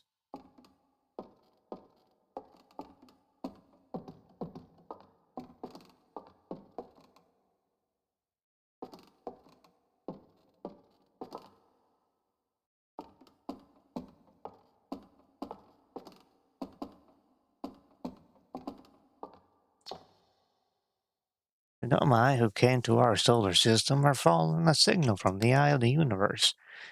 They perished when the interloper arrived, bringing with it a deadly substance called ghost matter that flooded the entire solar system almost instantly and without warning.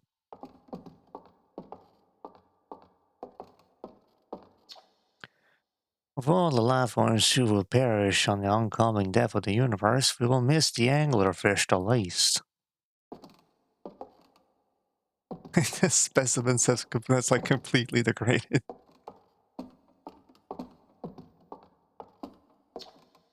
At the end of his last band, our sun collapsed under his own gravity and then exploded in a violent supernova.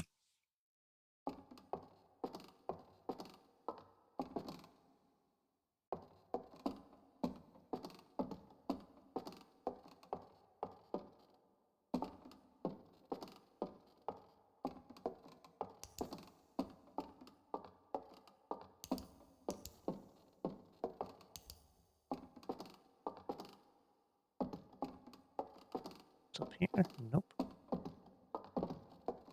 Start.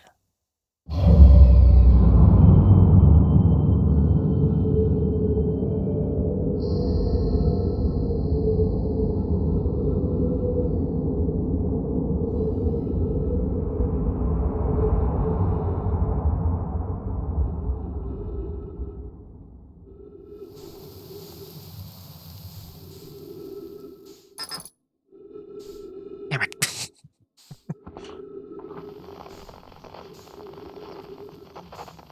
Yeah. Oh, I've always felt tiny. Let's see. Anything grabs my attention? Nope, just the pretty lights.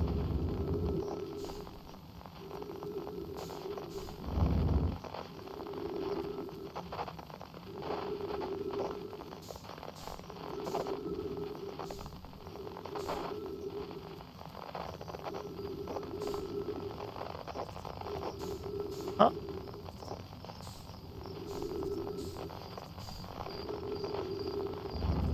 oh.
Oh, that one went poof. That one went poof. That one, and that one, and that one, and that over there, and that, and there, and there, and there, and there.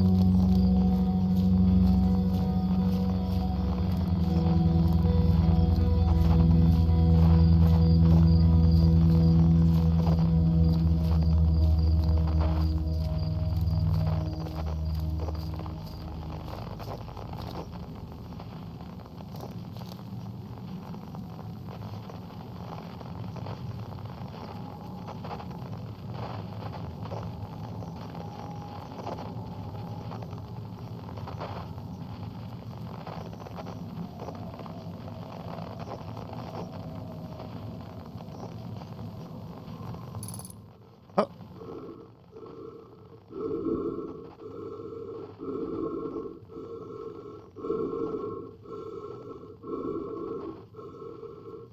I hear you breathing. Hey! Oh, if I'm in transit and my breathing noises this entire time, nobody told me.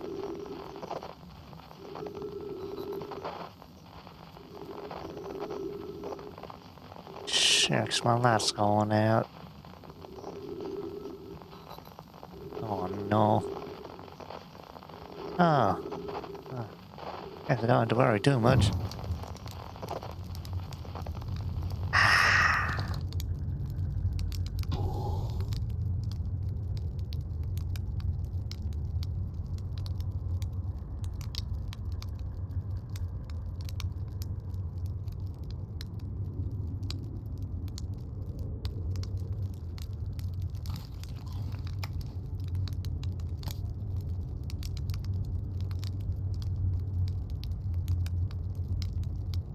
It's too bad I didn't bring any sheets of paper that I could write down my story. Oh well. Got marshmallows for days. Oh, it's a nice one.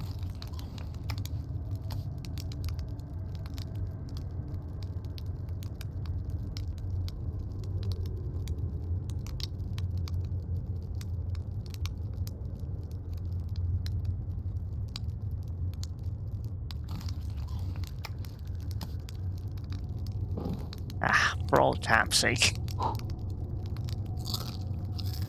Ugh. Gross.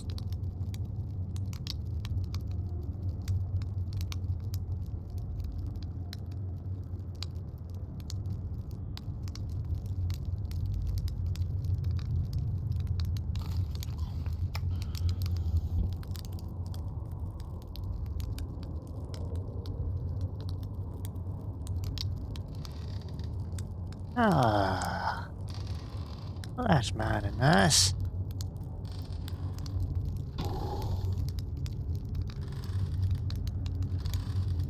enjoy myself a nice little treat in my rocking chair.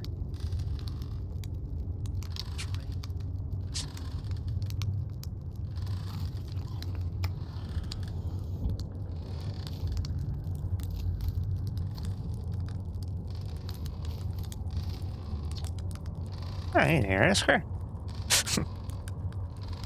I hear your music.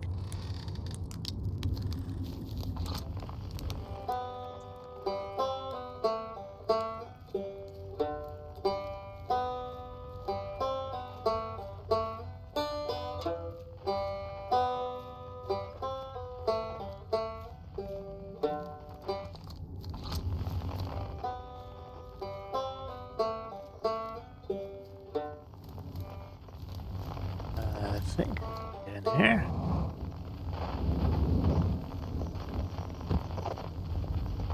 Not.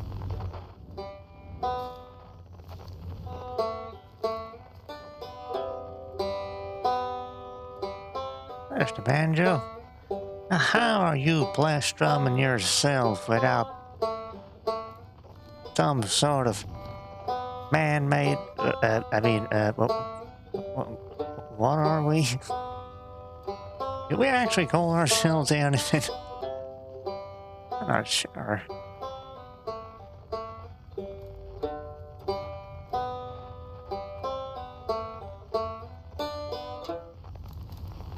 Are nice little tunes?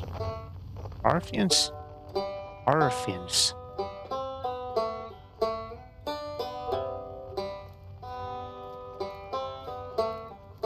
How are you strumming yourself without any Harfian intervention? Eh? So natural.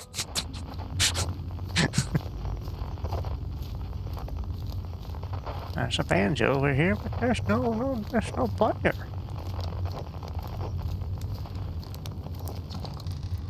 There's no one playing it, I guess.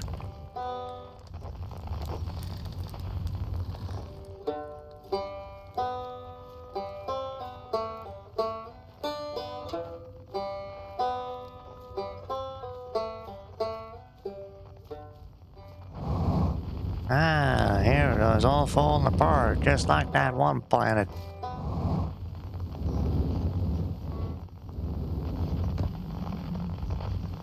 That's not falling apart enough, though.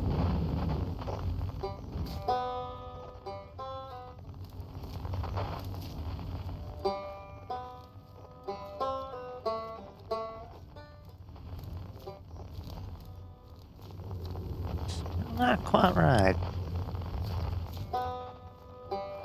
That's better.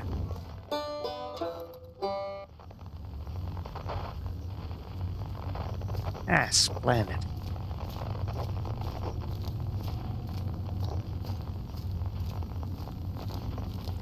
There you are, old friend. Bye, Vic. It's not quite time yet.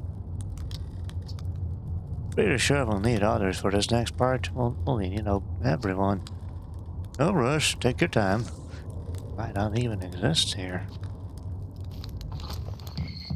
Oh. Aren't you forgetting someone?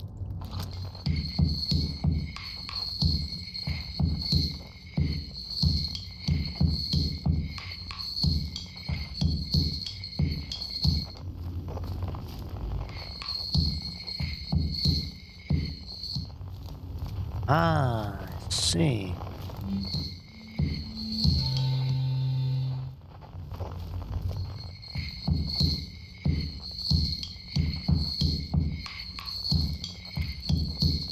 Oh.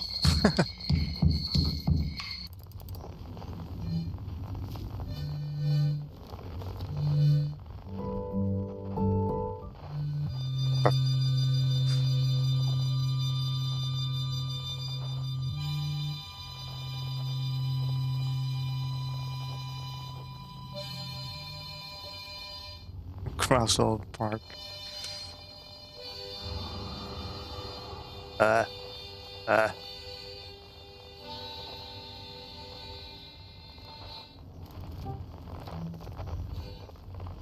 Try to pretend like it's not there.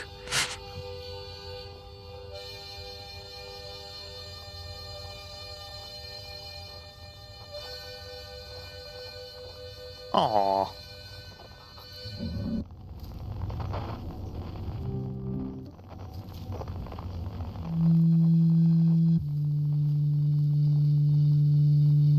Gabbro? Where are you, Gabbro?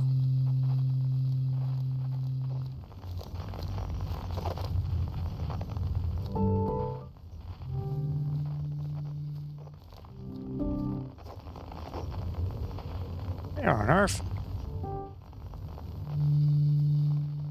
Ah, of course. What you doing up there?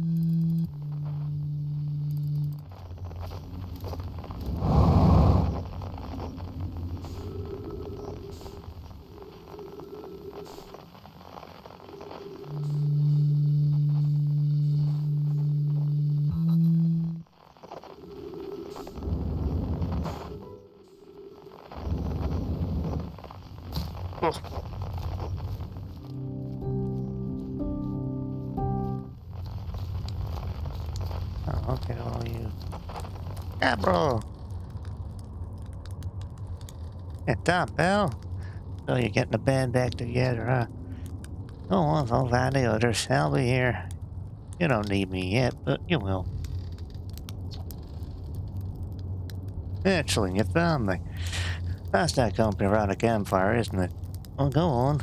Go and get the others. Wouldn't want them to miss out. Those are beautiful, aren't they? Even first start, that was what ultimately killed us. I'll wait here and remember them while you gather everybody.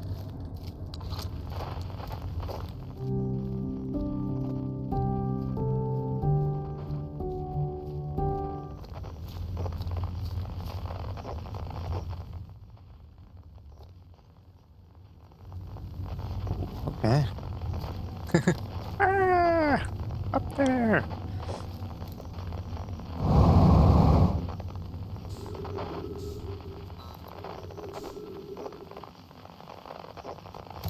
Ow!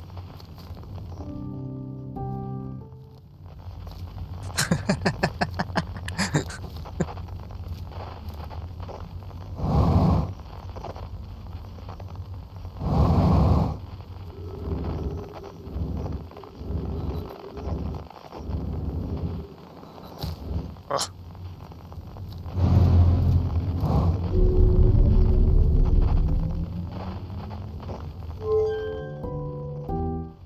Right, which one's to launch again? Oh,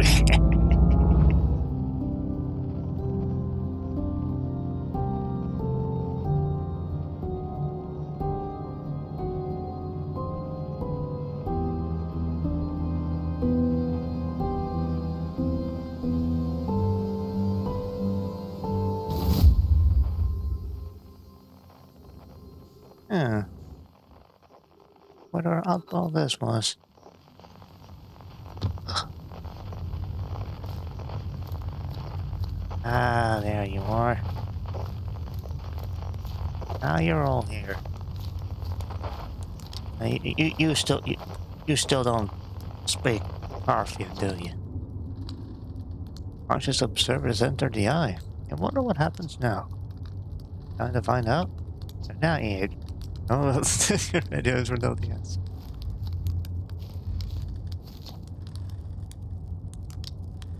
That music? No rush, I'm not going anywhere.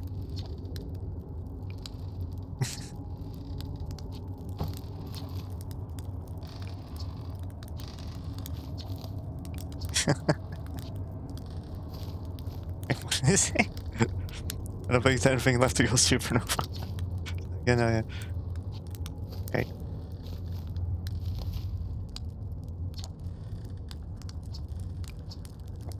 Can I still get myself? Ah. Hang on. Just gotta. Nice little.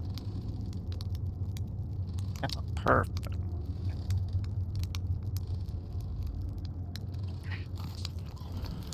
Alright, I'm ready. This song is new to me, but I wanted to be a part of it.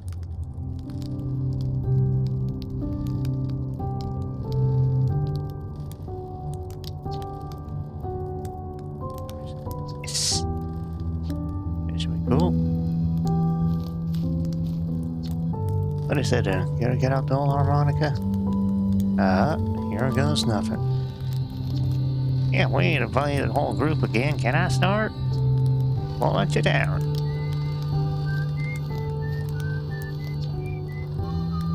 Shall I begin? Well then, here I go. Should I begin? You got it. I'll do my best.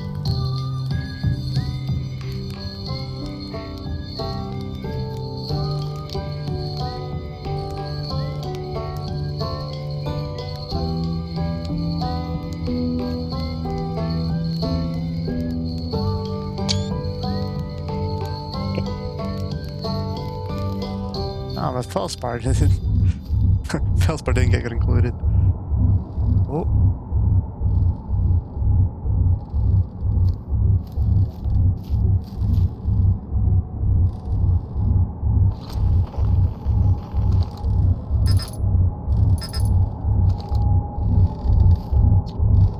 Wow, how long has it been since I had got this music without it on? We got a campfire. Really happy we're all here. It's over now. I had a good time learning. But I think the rules are about to change. Learned a lot by the end of everything.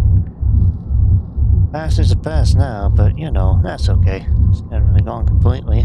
Future's always built on the past, you don't get to see it. Still, it's time for something new now. I believe we reached the end of our journey. All that remains is to collapse the innumerable possibilities before us.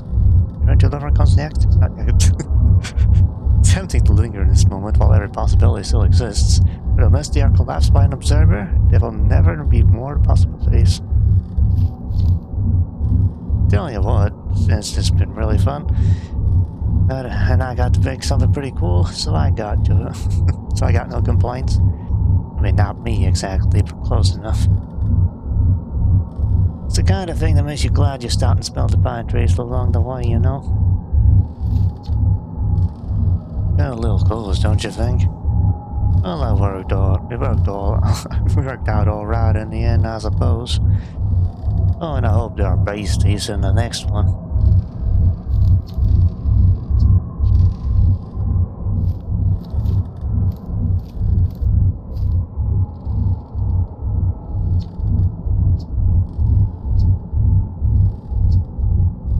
Are your curiosity, friend? Let's find out together.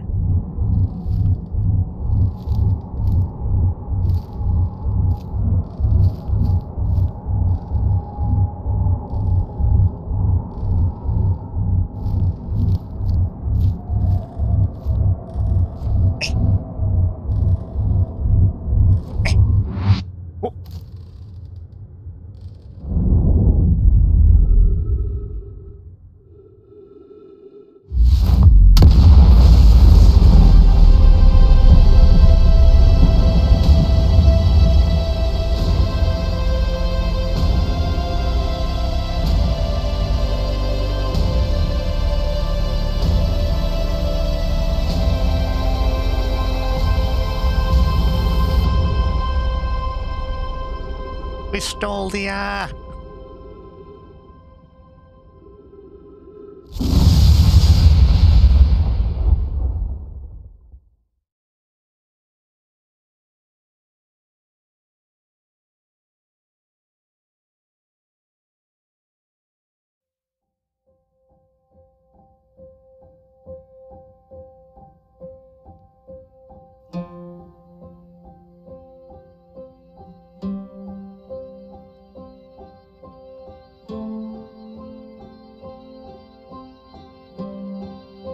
Releases to his first and only game. But I don't know who the people behind it are, but yeah, it's...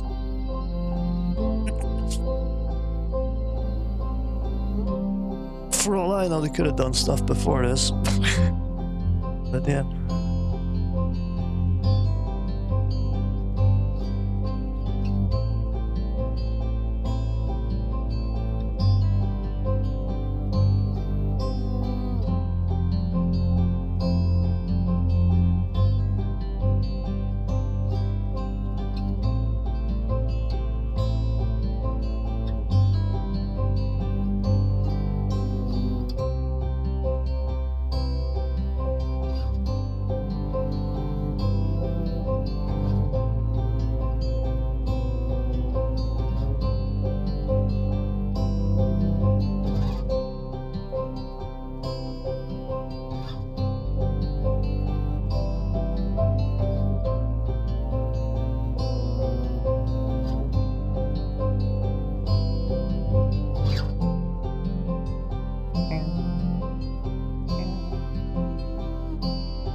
it makes it more emotional the more times you see it.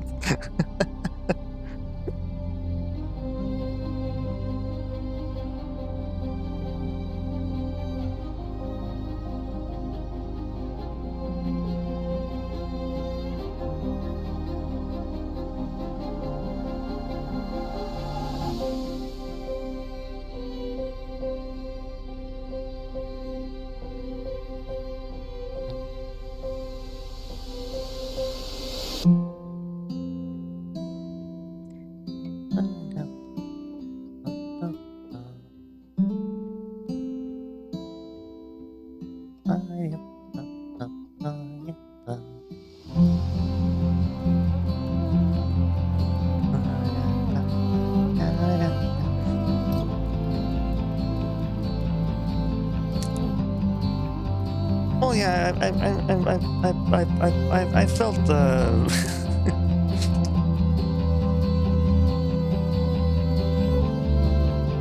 felt like maybe not but not like to it necessarily in that sense, but yeah, my thought was only fair. Because ordinarily, I probably wouldn't. This would be like one of many games I probably wouldn't charge normally. Not because I wouldn't like have fun or anything like that. Like most games, I probably would find some way to have fun playing, even stuff that's like terrible or stuff that isn't so broadly liked.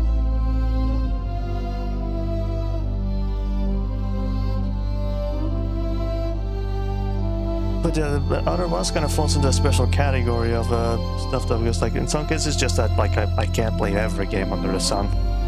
I don't have enough money. I don't have enough money to play every single game. But no, it's not. This is not my cup of tea. That's not it at all. It's more. There are some games that exist where people will sing its praises endlessly. To the point where it's like it's either like not overhyped necessarily, but like gotta remind of that Family Guy bit. It insists upon itself, but no, it's like, oh, hold on, there's an epilogue.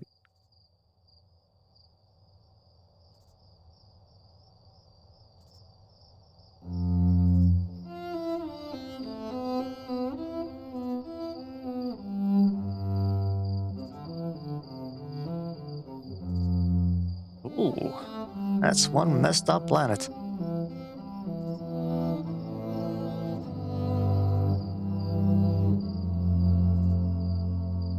In this case, well, you can still talk about the gameplay. Ooh. Probe. Oh, insect people.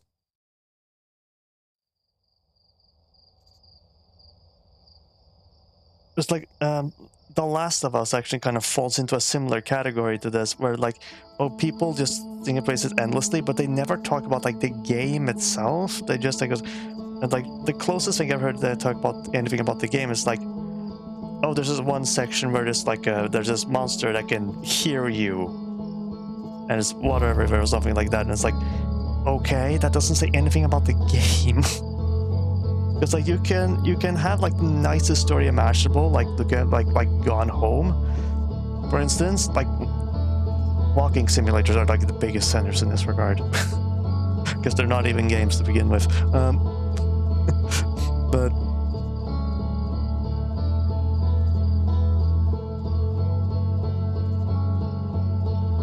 But actually, that's not fair. Gone Home actually gets the walking sim thing. Actually, that actually does a pretty good job.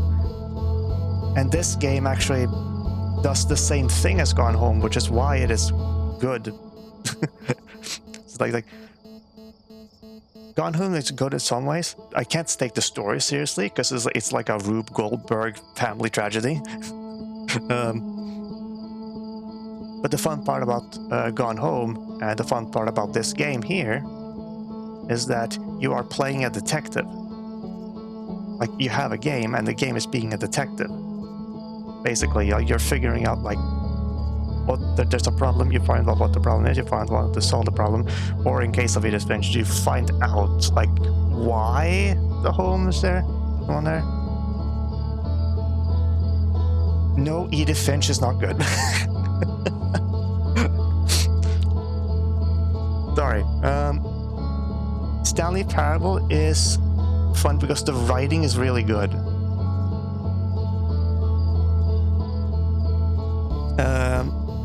And it's poking like fun, of course, about the whole like it's what's that movie called again? Stranger in Fiction. Yes. Yeah, the voiceover work is amazing and stuff like that. But there is like a game to it because you try to like find out like, oh, how can I? Also, it's another thing, like there are some games you only play once, but there are some games that you only play once. And this is also another one of those games because you only can play it once, really. But it's like, oh yeah, you figure out like how can I define the narrator? What happens if I agree with the narrator? But what if I define it like the last possible moment, like stuff like that? That's fun. I don't know, it has you doing a little bit of detective work, well, sort of, except not really. But another thing about Gone Home is that it was doing something new. It was like an interesting like narrative experience. But aside from that, it's like, yeah, it's a Rube Goldberg family tragedy. It's a story that's very hard to take seriously. Edith Finch even more so, to the point where it's frustrating because it's really dumb. But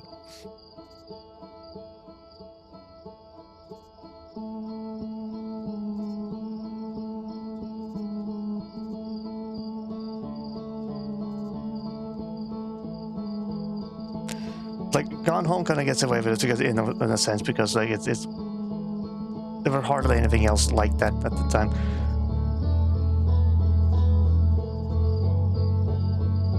But it's like, oh yeah, it's just like yeah, it's a story that as you travel through the house, you find out all this stuff that happened to your family while you were away, and none of them told you anything. So your whole family is just a bunch of assholes. And I think the point where it really like lost me was like at the point where like you learn about what happened to your younger sister, I think it is, and she basically went and did a Thelma and Louise. I remember because we played Gone Home during at university.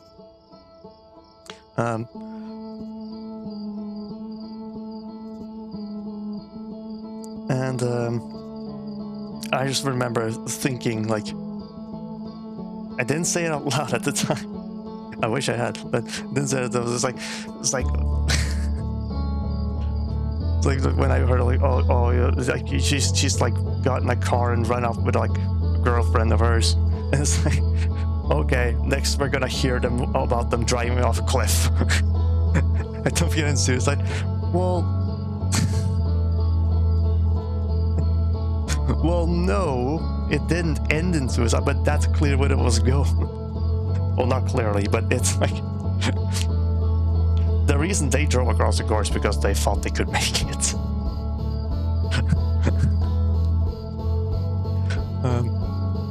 And there's that one Simpsons episode that pokes fun at Thelma and Louise, where it's like, oh, please don't drive into the gorge, and they just immediately stop the car because they didn't realize they were driving towards a cliff. And then Homer and Wiggum drive off the cliff instead.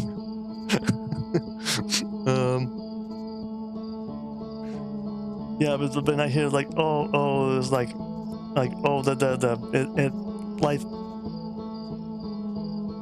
life sucks, or like it's boring, and it's like want to get away from it all and get in a car and drive off. And when I hear about two women get in a car and drive off, I think of Thelma and Louise.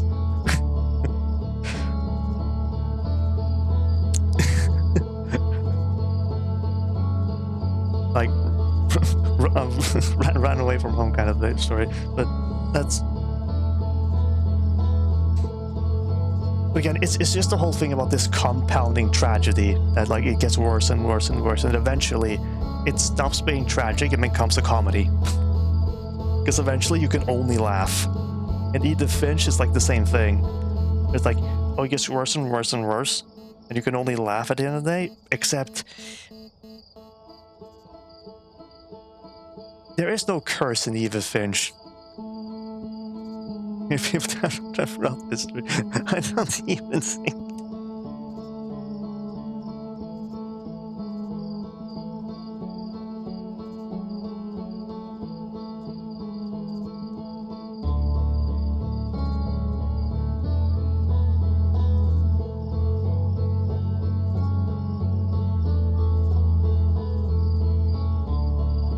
I think she was having. I think that was just like a tip of the iceberg in her case, though, considering how things sucked in general for the family, except for the player character.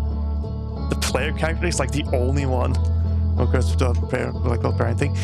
Yeah, exactly. Like it's the same mistake every single time.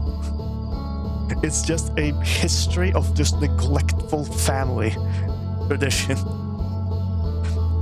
And the fact that they live in this house that looks straight up like something straight out of like...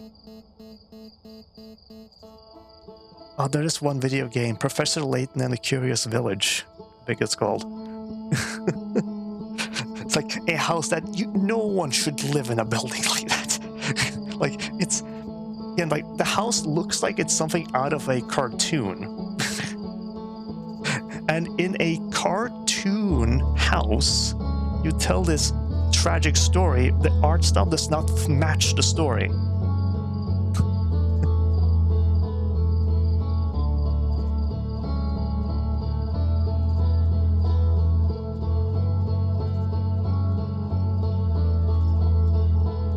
But yeah, Criminal, I think the only exception might be, I think there was one bit was partially told through like a comic book or something about one person that one member that just like vanished or something one night. They were like babysitting or something, I think, or something like that. It was unclear exactly what happened to them.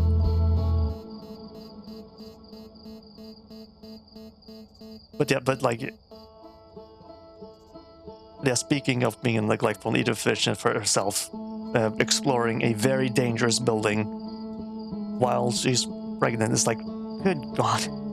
Like at some point, it's just Darwin Awards. No, it's less neglect and just Darwin Awards.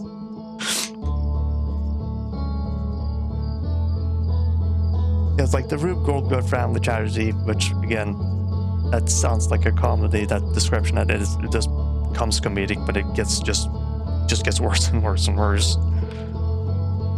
That's another reason why stuff like Warhammer 40k is sometimes difficult to take seriously, because like, oh, I just noticed that the letters are coming further and further apart.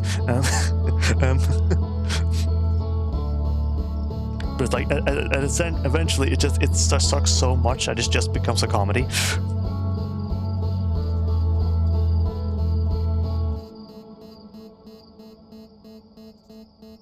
And then again, there's also that fact that like the art style of the game, the bizarre looking house and all that, and then with that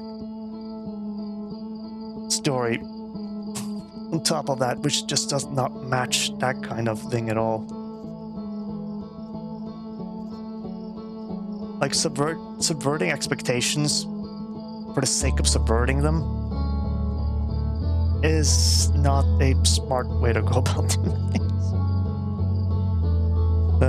The Vanishing of Ethan Carter is a good one because it has very good narration, and that actually is kind of a detective thing as well, similar to this and to Gone Home. Again, it's like a bit of a mystery.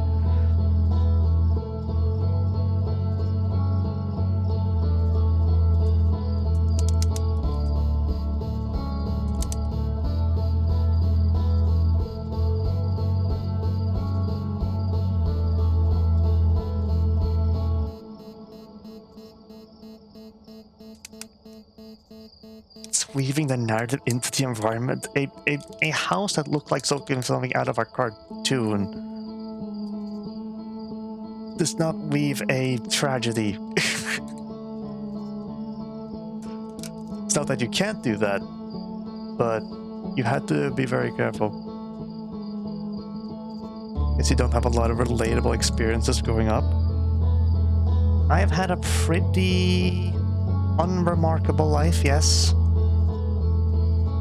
Most tragic or most traumatic thing that's ever happened to me is me getting an axe to the forehead.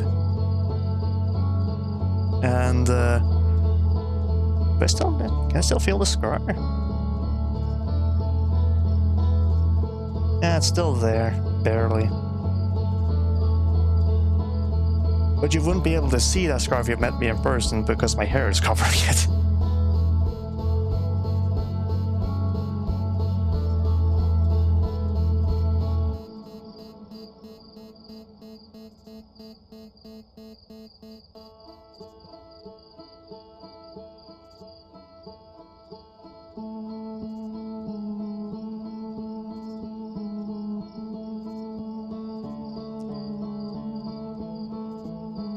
But then again, it's like I don't necessarily need this story to have relatable experiences. I just need a story to be engaging, entertaining. Was that very much real? Yeah, but like just because it's real doesn't mean it's entertaining. Yeah, exaggerated to the point where it's comedic. But anyway.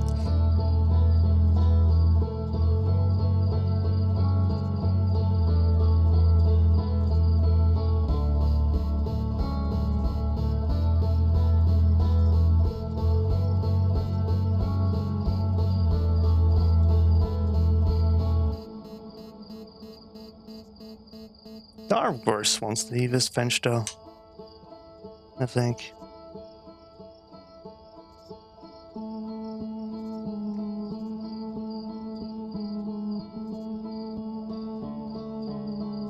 Well, I think the funniest one in this bench, like in terms of like the deaths, was like that one guy that lived in the basement for ages, and then he used a pickaxe to dig a tunnel through the back wall, stepped outside into the light, and then got hit by a train.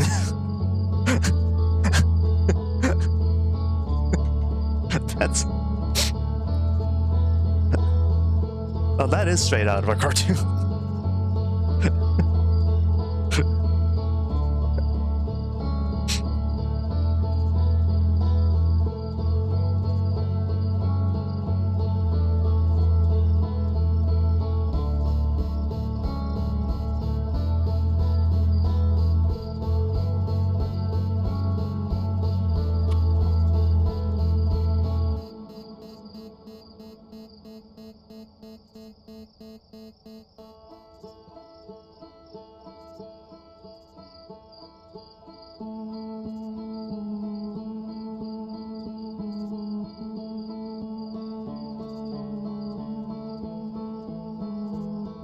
But Outer Wilds is way better than any of it by comparison. Wow, those letters are going really far apart now. Look at that.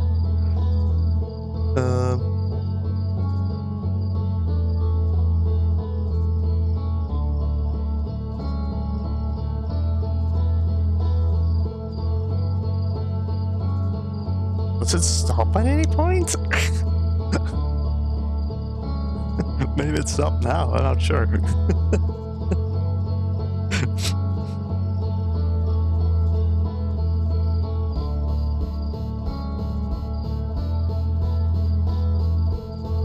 But another thing though is like a game first and foremost should be a game. Full friction space? Yeah, mostly. And most walking simulators are, well, they're called walking sims for a reason. They're not games per se. There are some where you have like puzzle elements here and there. And yeah, I guess, and sometimes you do a bit of detective work, and Outer Wilds it's kind of like one that takes that kind of. It's like you can have a story that's like very interesting, very melancholic in a way, in the sense like there's a kind of a melancholic theme to this, in a way, with like the music and stuff. It's really nice.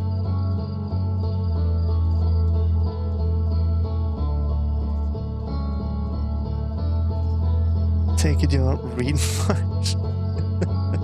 I play a lot of games.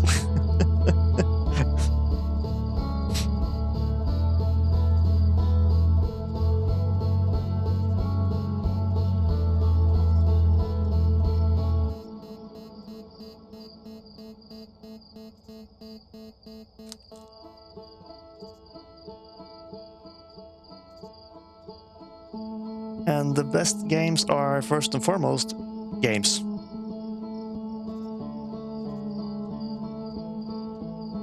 That is a bot.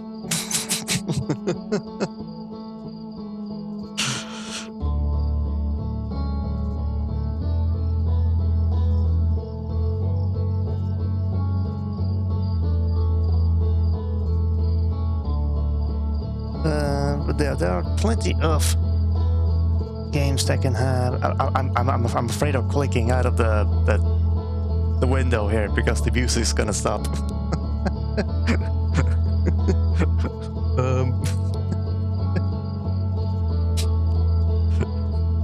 Maybe I should have had it in borderless window instead.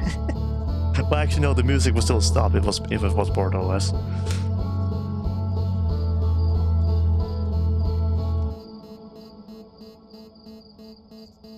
The Metal Gear Solid series are great stories with a lot of, like, again, like very tragic things happening in it.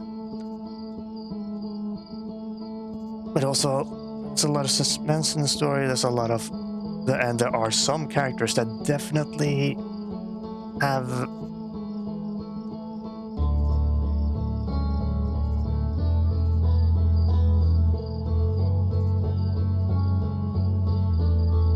there's one character that wasn't really all that bad, really, but for some reason they thought needed like some kind of redemption in the fourth game, and it's like it ends up writing the character in such an odd way that just makes her seem like an asshole. Anyway, but that's besides the point, though.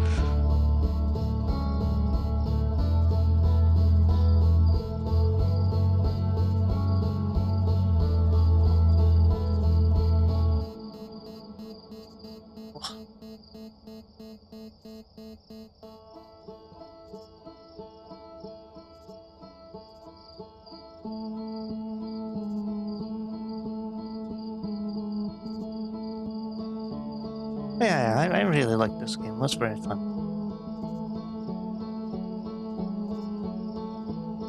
Which, admittedly, since I was streaming, maybe it was maybe breezing past some points. Turned over then. Oh yeah, I've seen that one. I've seen a bit of it. Yeah, that's another really good game that has like very.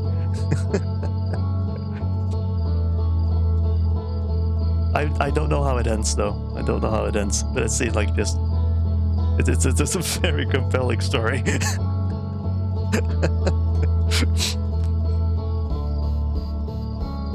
Isn't that by the same developer that made Papers, Please? I seem to remember something that. Anyway, I seem to recall that was who made it.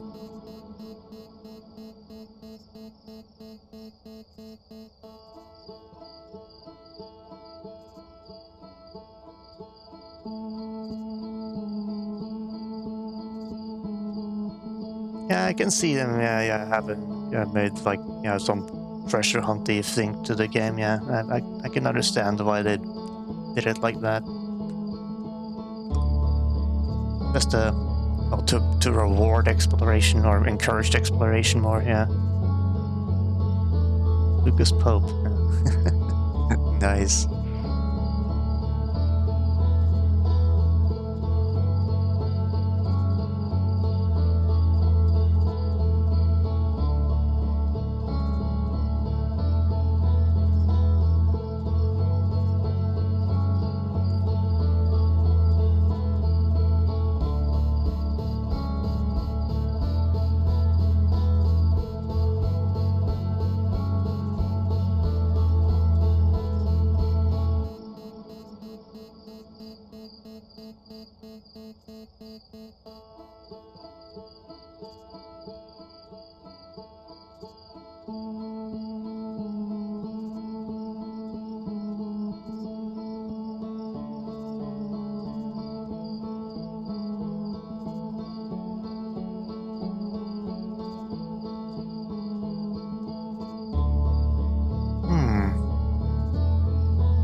just looked at the games that I have on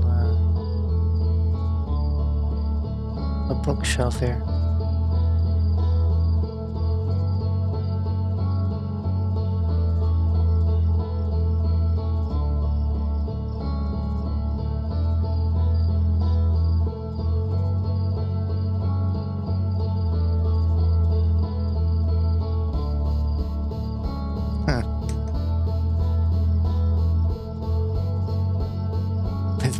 Within 2. Isn't Uber then the name of the ship? Why would you? Why would there be a second one?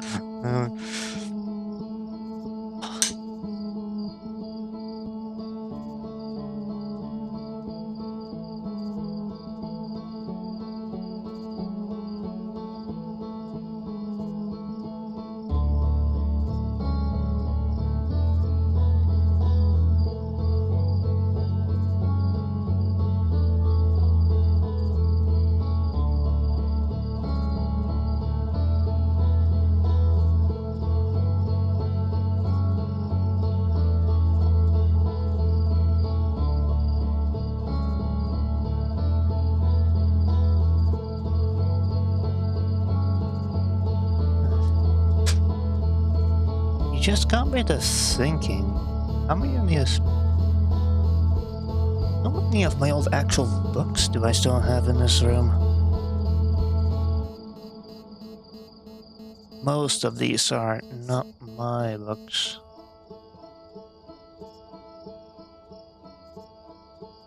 My Blu-ray of Narshka and the Valley of the Wind is buried in the back here. Oh, Code Geass.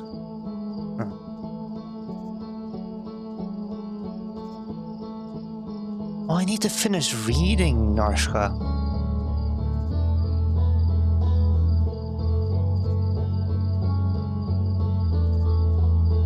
How all the ghosts die.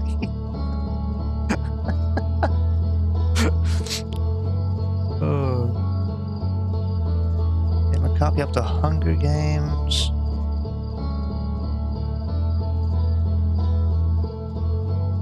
Oh yeah. Speaking of traumatic experiences, I do have the book, the novelization of Alive, which is that movie about well, based on a real event actually, when those rugby players got stuck in the Andes Mountains, and they had to. And they had to resort to cannibalism to survive.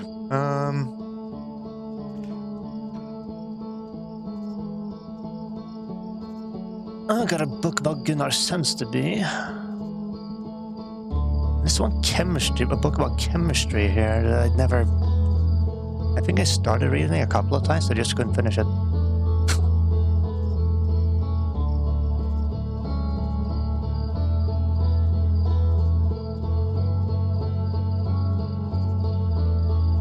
Have some other books of you.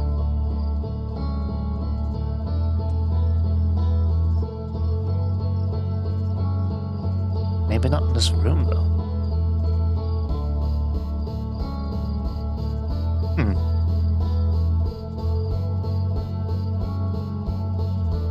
Oh yeah, we have volumes and volumes of Donald Duck magazines. I don't think we ever counted them.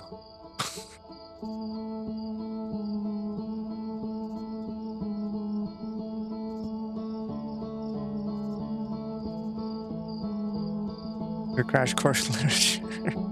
Oh. Yeah.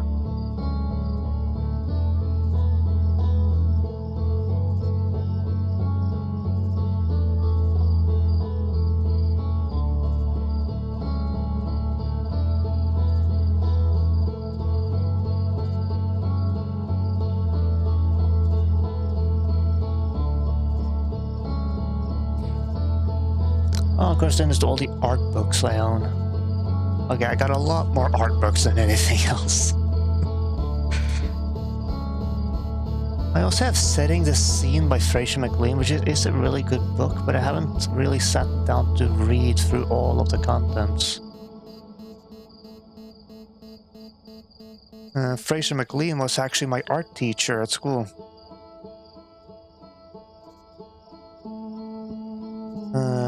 He's educating in Mexico now. He's been there for a few years now.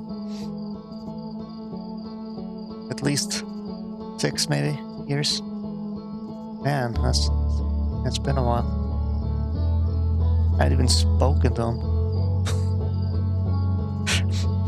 Which is a darn shame, because I did like talking with him.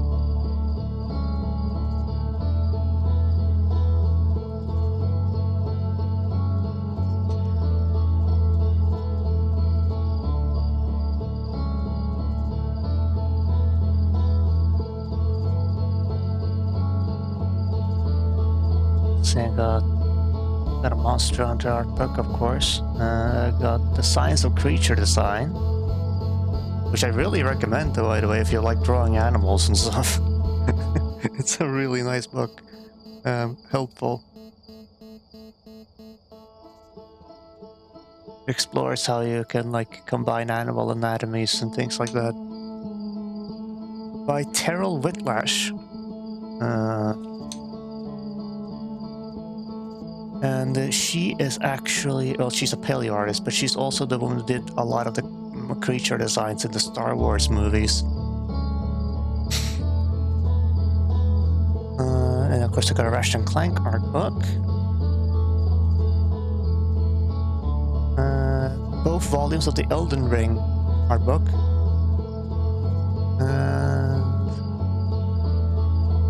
I also have a book about old, like, abandoned farmsteads in Norway. There's a lot of really pretty looking buildings there. And some anatomy books.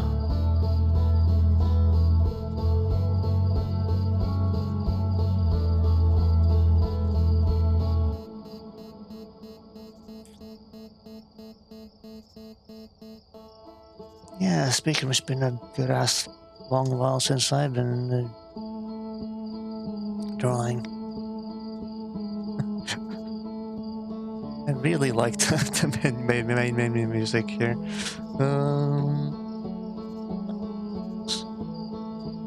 What else do I have in here?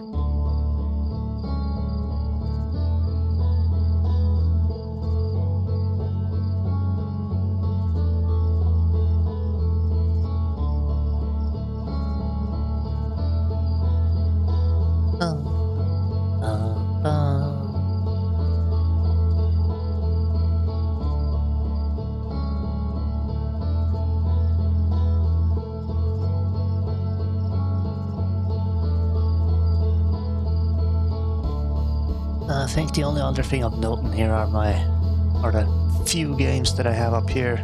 The rest are in another room.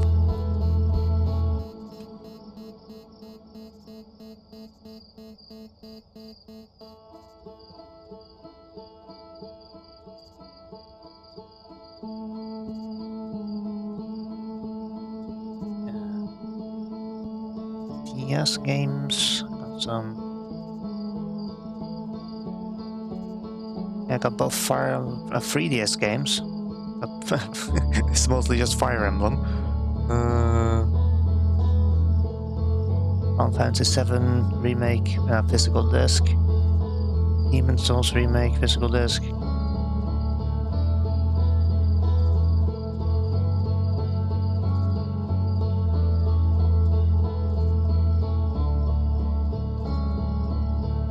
I kind of regret not getting like a physical disc for Xenoblade Chronicles X. Because it would be nice to have the box and everything, but that'll change with the definitive edition next month. Still Village. Skyrim. Oh boy, Song Quest just... the PS3 just can't manage. Remember doing Civil War quest line and the PS3 was chugging because of all the enemies on the screen. Sly Cooper Thieves in Time, which is not great.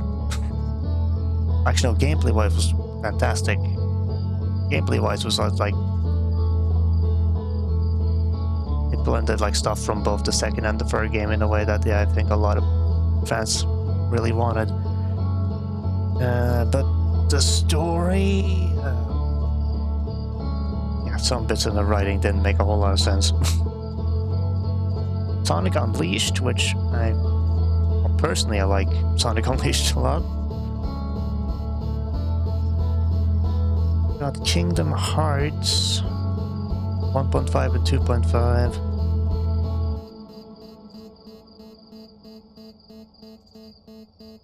And I also do have Kingdom Hearts 3 on the PS4.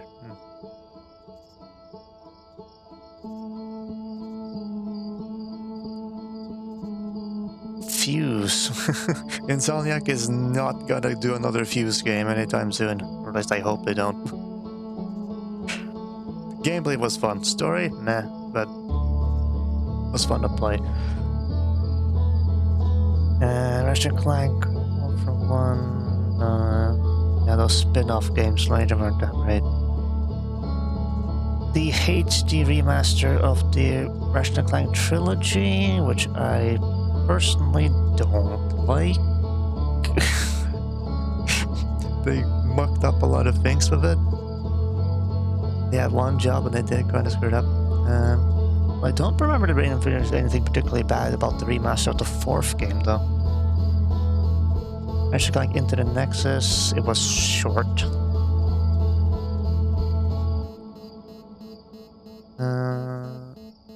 A Crack in Time is amazing. A Crack in Time is one of the best. I do think overall Ratchet & Clank 2 is my favorite one, though.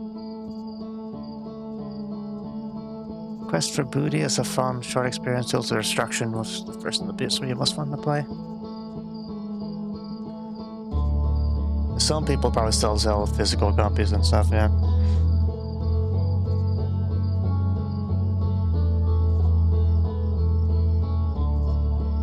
Won't come cheap, though.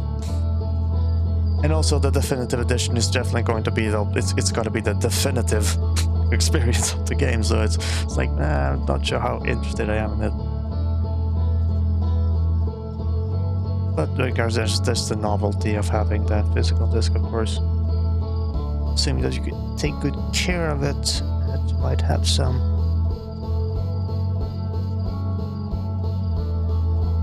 It's about trying to preserve stuff, you know, sometimes.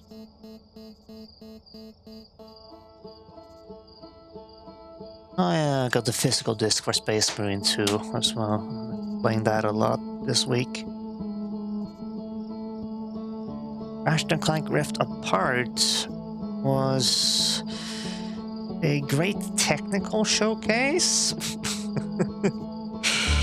About, well, the thing about, you know, the integration of like the SSD and like how fast you can load stuff using that stuff, but while there people who play the game on PC have reported that there's some little bit of hiccup in loading in between zones and stuff sometimes. But I imagine that will be a gap that will be completely closed, not very long into the future. So honestly, I don't think it's a very good selling point for the PS5 for like to have like being able to like load things quickly.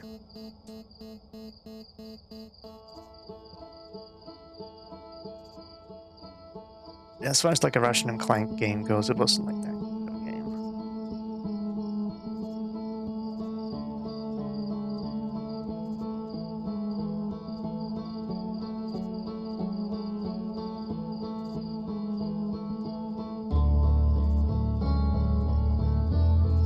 PS2 version of Harry Potter and the Chamber of Secrets.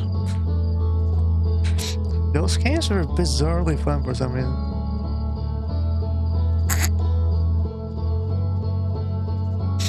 Why would I buy a PS5? Probably because a gaming computer is a lot more expensive. Or was the shortest in the first place? That is a good question. But it was during the pandemic that they decided to release this console, and when the pandemic hit, there was like things just slowed down, if not completely stopped. So things just got heavy shortages all over the place, and nobody anticipated that from what was going to happen, except probably the few people who could have prevented it.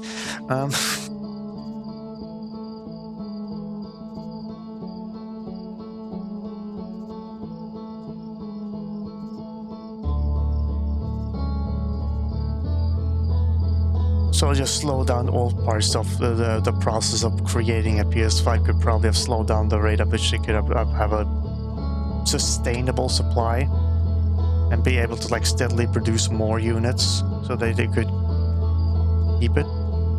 Because it's one thing to have a lot of them stocked up before releasing it. It's not a thing to be able to produce more at a decent pace. And all of that was impacted by the pandemic. So I think that's one thing.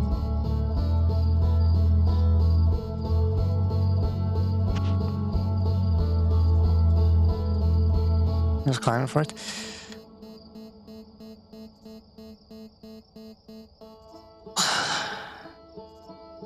Guess things were still fairly normal still at that point.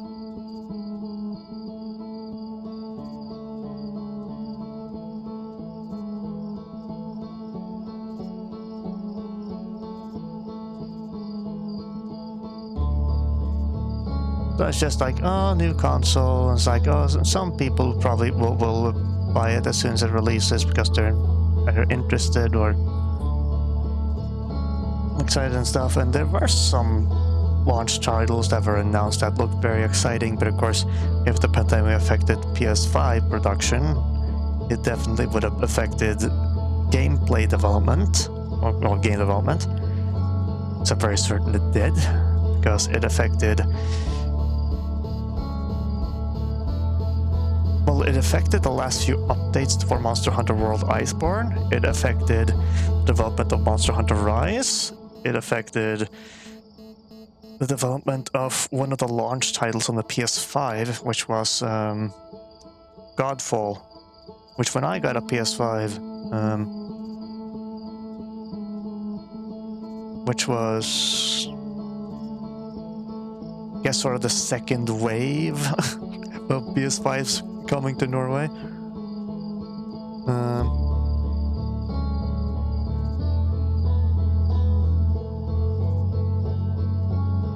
Is there still only 13 exclusives to my Sony stuff? With Xbox, it's even worse. But yeah, that's still bad. Yeah, it's not great. But also, okay, here's the thing about PlayStation and Xbox. From like the PS3 and Xbox 360 era onwards, the hardware that these consoles are made out of just started to become less and less special, pretty much. Like, because like PS2, GameCube, etc., like all of those consoles were different because they all had different like chipsets and stuff like that. There were certain things that only could be achieved on certain consoles. Of course, that means there were also certain restrictions that only affected certain consoles. There are some, like, Silent Hill is a great example of this. Because you had the Silent Hill on the original PS2 hardware, we had like that fog effect in the game world, which looks really good. On the HD remaster on the PS3, it looks really bad. The fog effect looks awful by comparison, and the reason for that is that it's not that the PS3 can't render a fog effect like the PS2 could, but it can't do it as well as the PS2, because the PS2 had components that specifically made it very good at doing that one thing. Like, you could do it more efficiently, but graphics processing units, especially on like PS3, Xbox 360 and onwards, are like third-party stuff made by stuff like, well, made by like Nvidia or AMD or something. And those are way more powerful. They're a lot more powerful, especially now, compared to like way back in the day, obviously. But they're still like jack of all trades graphics processing units.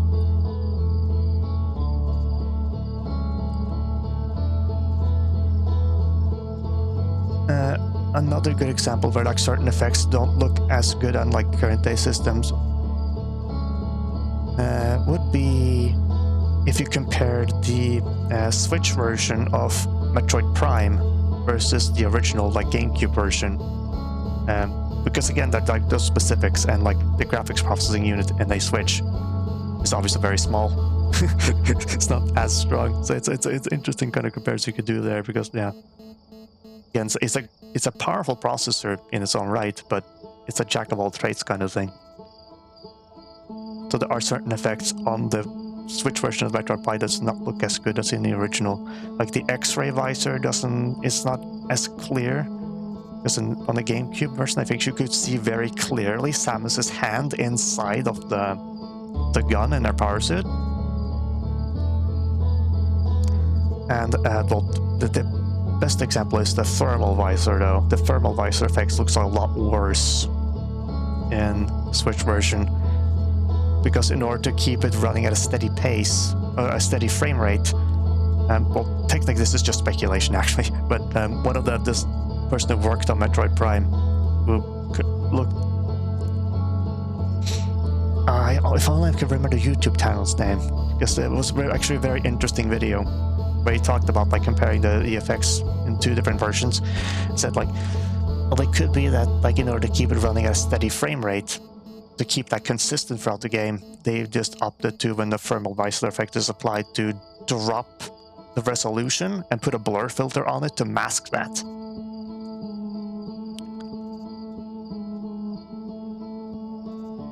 Can't see it there, Pt.4 Microsoft games instead. Well, yeah, exactly, because that point I was going to make is like Xbox and PlayStation over time became less and less like unique, like out of the box like gameplay experiences like consoles, and they became more and more like very fancy very fancy computers or decent gaming rigs with very fancy operating systems, and that was it. That's only compounded. Compare that to Nintendo. In my opinion, Nintendo understands the assignment. The baseline experience of playing games on their consoles is fundamentally different. And that started with Wii. With Wii, the PS3 also had like a gyro sensor, of course. That was a big deal back then, but like now gyro sensors is pretty standard across the board. But Nintendo kind of innovated beyond that with the Wii. And then with the Wii U wasn't that much. It was just like the gamepad, and that was like an interesting experiment, I guess you can say. Basically applied the Nintendo DS experience to a home console.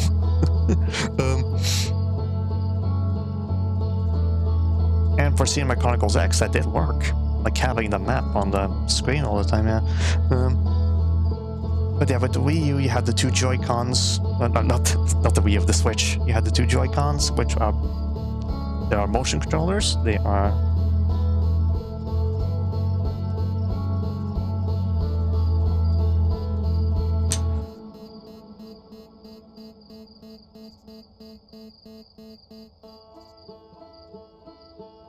So as Valve, yeah, exactly. Like Valve also innovates. Right, with the Steam Deck, they made a very powerful piece of like portable hardware.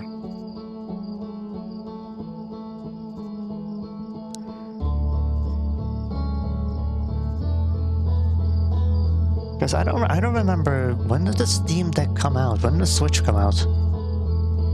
How old is the Nintendo Switch?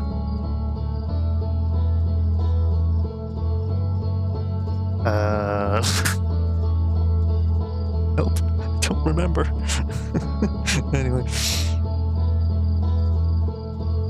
26. Ah, it was 2016, okay. So almost 10 years ago. Yeah. Take 2021. Yeah, so not as long ago, yeah. Yeah, they packed the Steam Deck with more powerful hardware. They have an operating system that has very little load.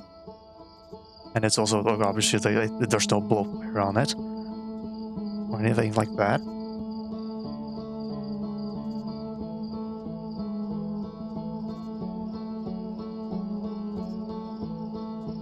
But you can't play, like... Well, I'm not sure if you can play WarioWare on a Steam Deck. Or like the trading games, but that's the thing, like, because you have these motion controllers, the range of games that you have access to versus a PS or any PlayStation console, I guess you can say, is much greater, because you can play stuff that has like the motion control like support. You can play those exercise games.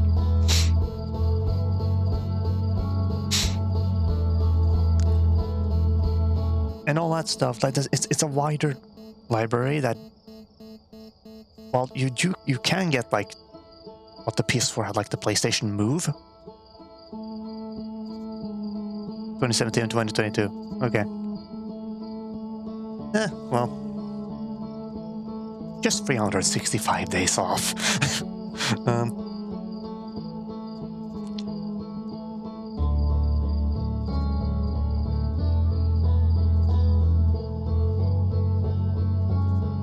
But yeah, like PlayStation had that PlayStation Move stuff, but that was like a separate package that's not cheap, that you had to buy in addition to the console itself. With the Wii and with the Switch, it's included, it's out of the box, it's there. So there are a lot of titles that's on the Switch, as is exclusive on the Switch.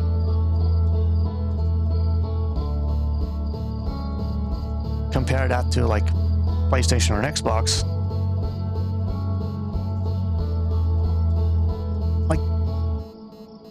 Because of these like fundamental like baseline hardware differences, back in the day, exclusives made sense because you couldn't necessarily run a game that ran on a GameCube on a PS2.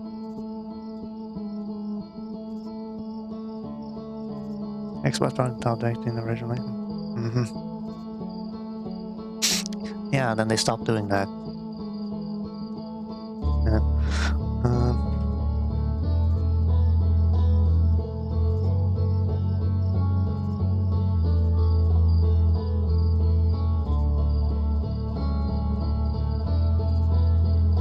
But as the consoles on a hardware perspective, like processors, graphics processing,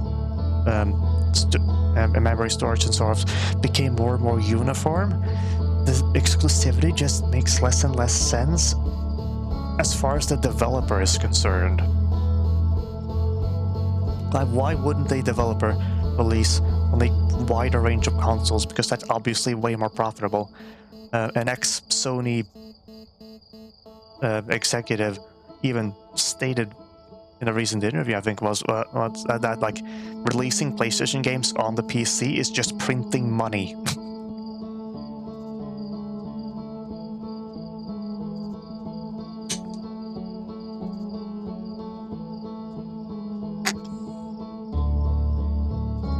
PC is future.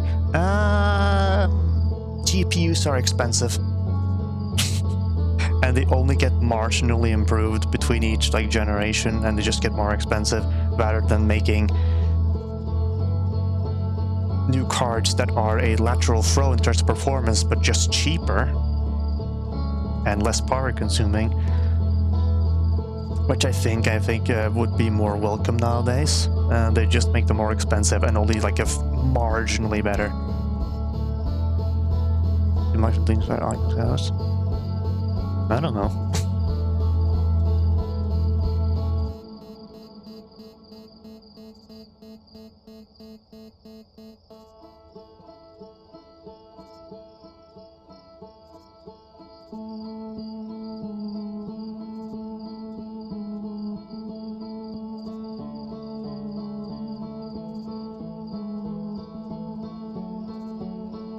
But then they would have to compete with SteamOS 3.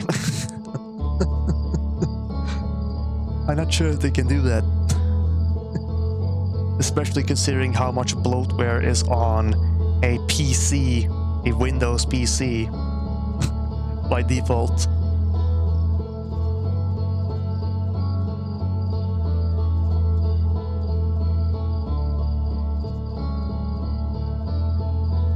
Because graphics cards also come with bloatware as well.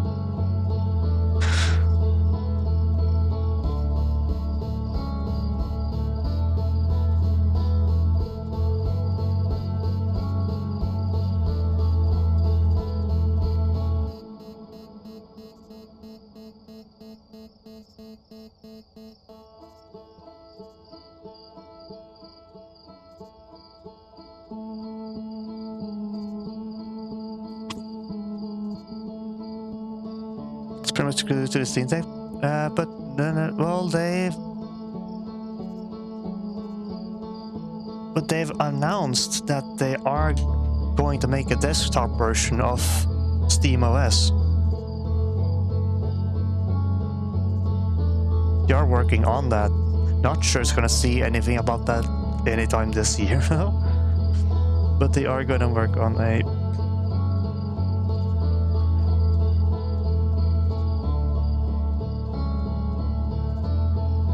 proper desktop release of SteamOS. It's Linux based, yeah, but it's an operating system made to, well, for gaming, and just about anyone who plays on PC gets games on Steam anyway.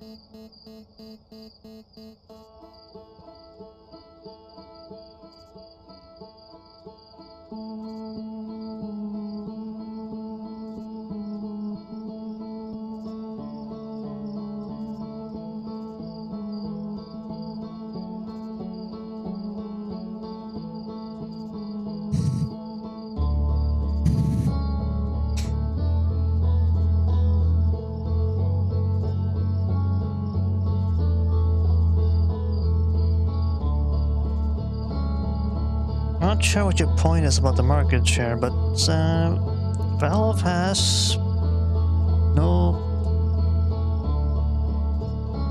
not had any difficulty like doing promotion for their own stuff. Like, think about that little hero shooter thing that they made, which had no actual proper like advertisement or anything, and the game's not even. It's still a freaking beta test, basically. And that spread quite a bit.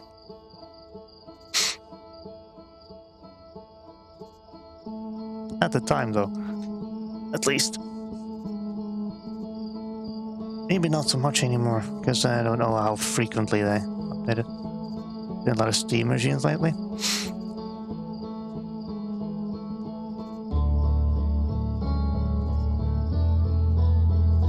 No, but we're talking about installing the OS on your own computer, not buying a whole new one.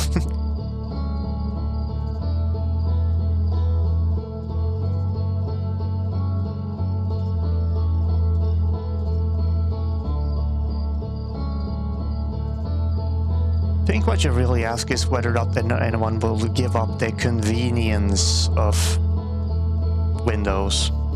Already being on Windows.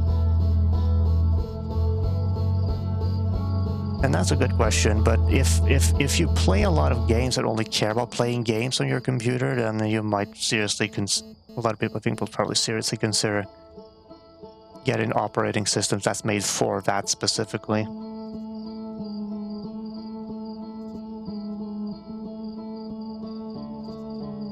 And not have all of those unnecessary background processes that Windows is running all the time.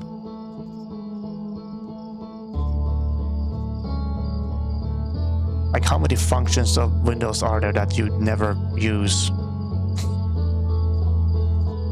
How many functions did Windows used to have that you did use but are now gone?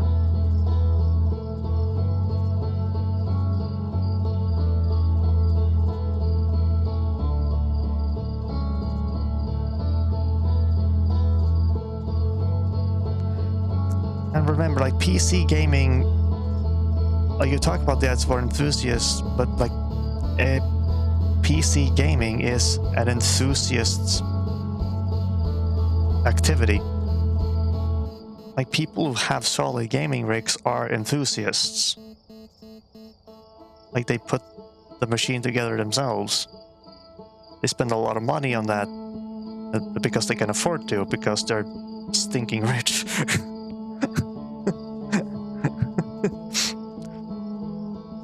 And that's another point for like, well, for why consoles are sell so well. Even though people will say like, oh, PC Master Race or whatever, but it's like, PC gaming is a rich man's game.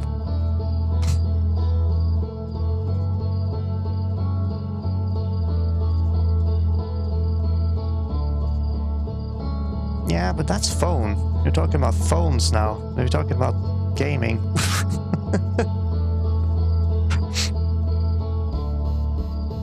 But yeah, you're probably stressing the point of like convenience. Yeah. Obviously, it's probably easier to transfer data between iPhones than it is to put it from an iPhone to an Android or an Android to an iPhone, etc.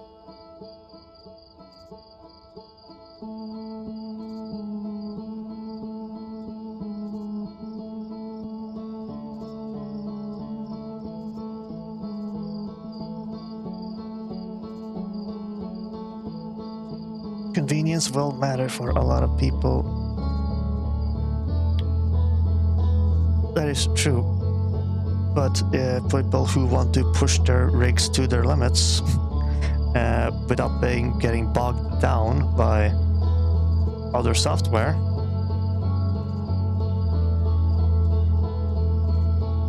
they probably will look into it, and if it turns out to go really well and work really well, they will be very enthusiastic about it, and they will recommend others to do the same. And you can have a domino effect from there. But I don't think Valve has a time frame for SteamOS. And also, if you're doing streaming, I don't think SteamOS is going to be a good idea either. Unless whenever they do announce some news about it and they just say like, maybe SteamOS like has like some support, but like, or like you can like run the OBS on it or stuff like that. Yeah.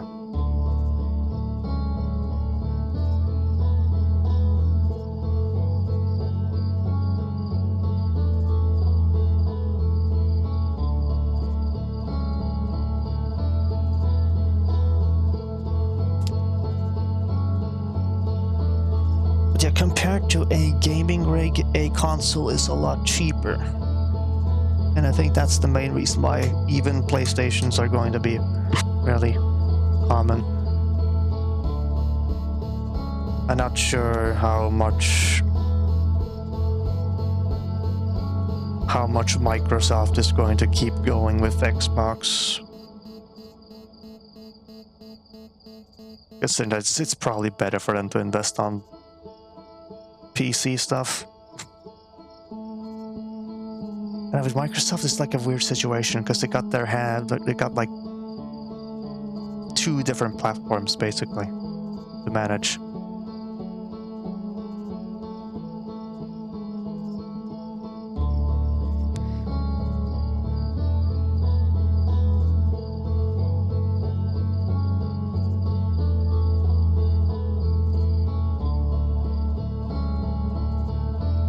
Also, another reason that both Sony and Nintendo had a lot of developers, very good developers. Well, none of those developers are, well, Japanese developers specifically, I should state. Reasons here, a lot of the better stuff has come like from, well, not just East Asia, just the East in general. Like Space Marine 2, I think it's an Eastern European studio, Saber Interactive. But I don't remember where they're based.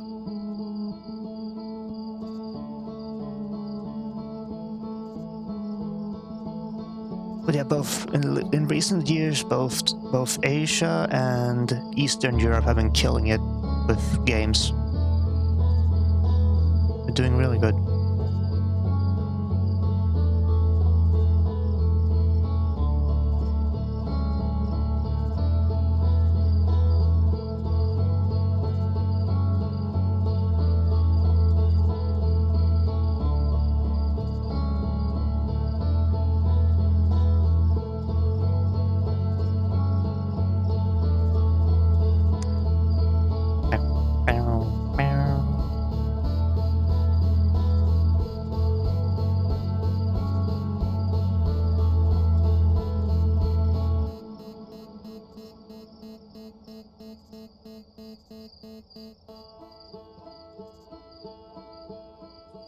We can carry the torch.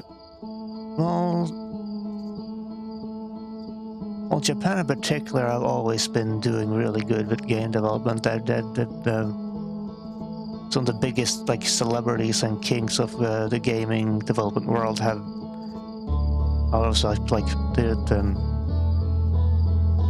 they were the creators of like Dragon Quest and like Hideo Kojima and Miyazaki.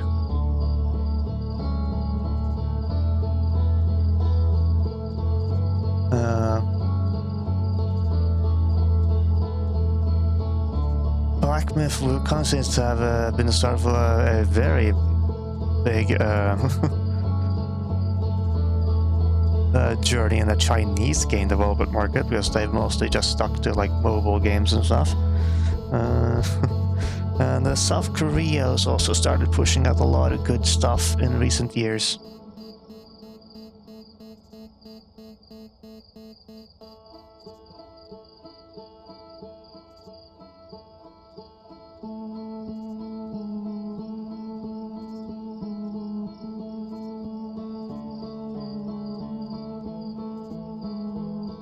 Yeah, Nintendo has a lot of good stuff under the belt. Sony still have some stuff.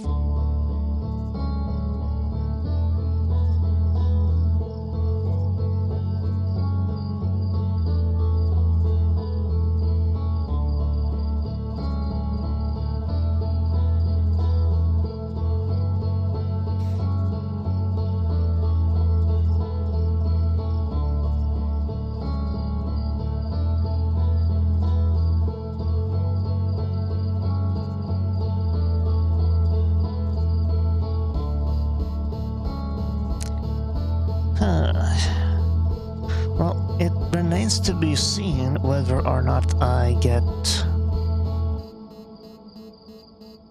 my copy of Monster Hunter World on time. Hold on, let me get out of this. It might come tomorrow. It might come exactly on Friday. It might be on Friday.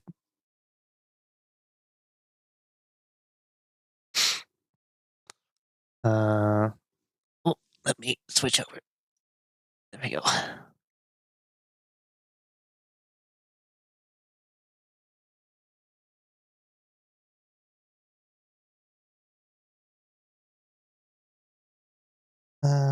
Will I be streaming anything this Thursday though? Maybe?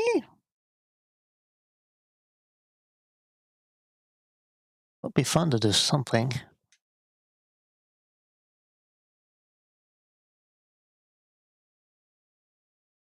was wondering whether or not to play Space Marine 2, but well, it would be kind of just grinding.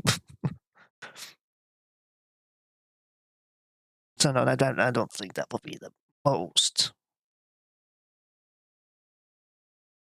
entertaining stream content. There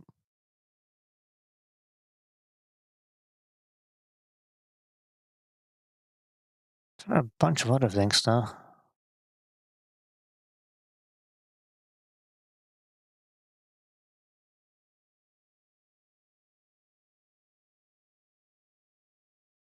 Yeah, Darkest Dungeon 2, and then... And I kind of do want to do another Lobotomy Corporation stream. Yeah, you could end for a while, yeah.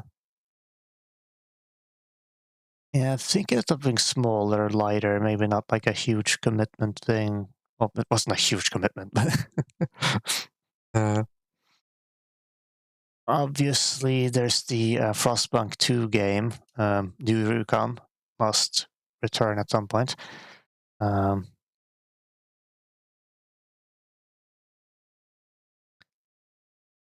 there's also Metal Gear Solid Twin Snakes. Could do a run of that.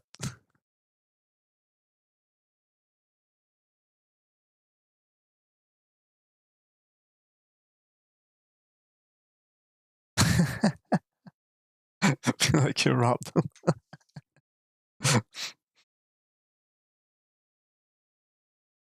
Well, we'll see. I'm having some issues regarding bank stuff at the moment. Um, my old, speaking of phones, my old phone actually went bye-bye the other day, and I had to get a new one. I wasn't anticipating having to do that, but it was a bit annoying. And now I had to get I had to get that freaking bank ID app and stuff on it. But I'm going to need a new passport and stuff. But hopefully that should be arriving in the mail soon enough, so I can get that set up. I can't even check how much money is in my account at the moment. But I got an iPhone 15 specifically, I think it was. Yeah, it's a 15.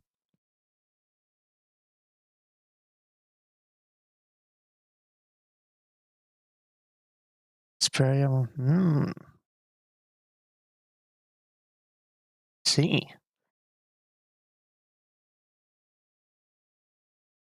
Fortunately, most of the important stuff was saved in the cloud, though, so I could actually like retrieve most of the stuff I had on my own phone, but some of the stuff I couldn't transfer over because I can't even open up.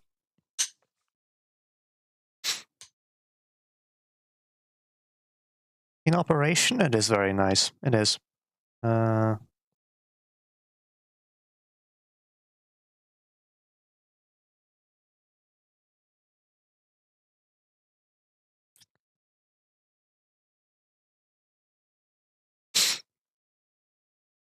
honestly, I think the same issue that I talked about that affects consoles also affects phones, where it's like hardware-wise, it's practically the same. And wasn't it? Yeah, it is.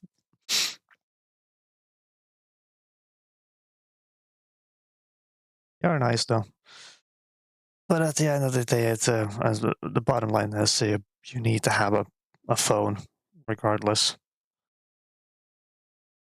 It sucks, but it's true.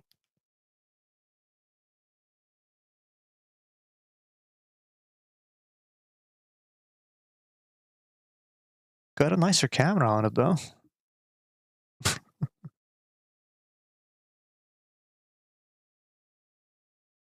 Could probably take pictures of space with it if I wanted to.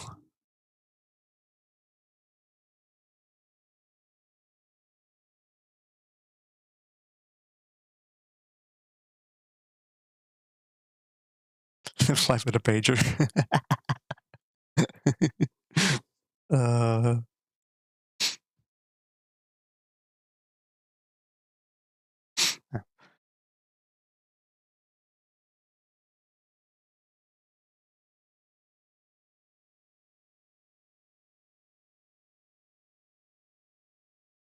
actually, could I show the thing I got?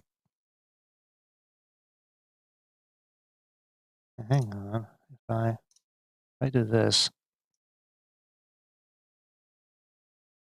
Don't call me, I can't answer. Yeah. Now let me see here. Let me show you. I was going to just get a. I was just going to get like a physical copy of Monster Hunter Wilds on for the PS5 on release day. But then I had the misfortune of checking Pt.4, and I found that they had this.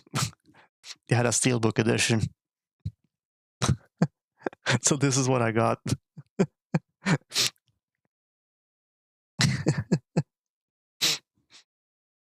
Got like Arkweld, the flagship monster, on the cover with like the really cool like imagery with like have the little like whip like appendages, and then they transition into these like ghostly like chains hanging off of them.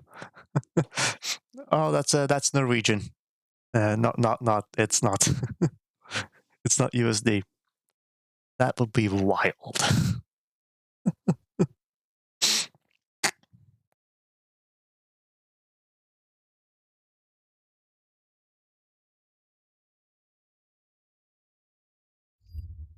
Yeah, gonna have myself. I had to get it. Just looked too cool.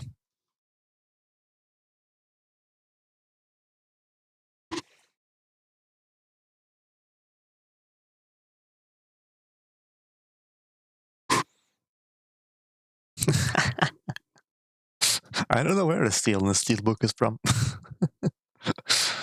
but that would be funny.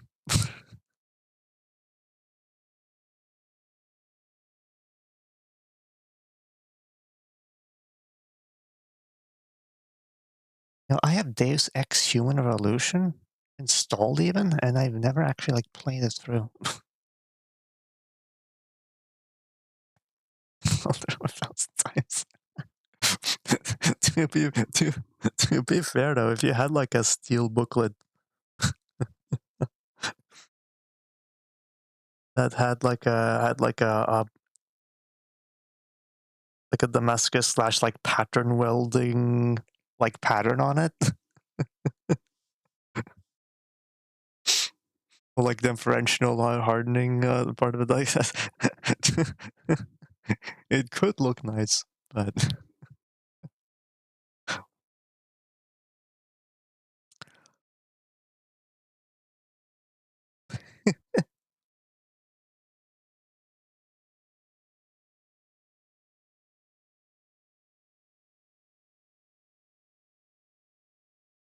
I have another friend of mine who's also asked about certain games, doing certain games.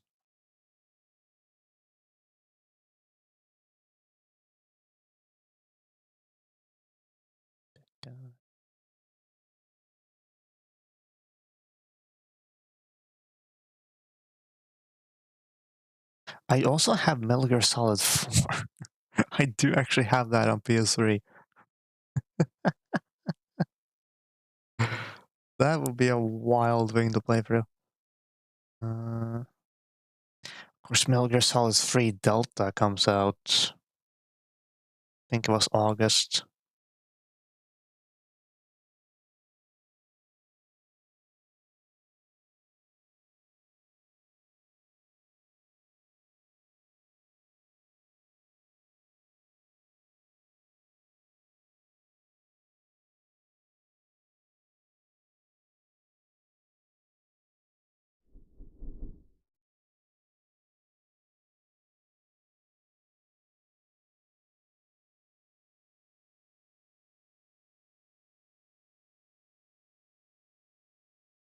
Yeah, it's in August.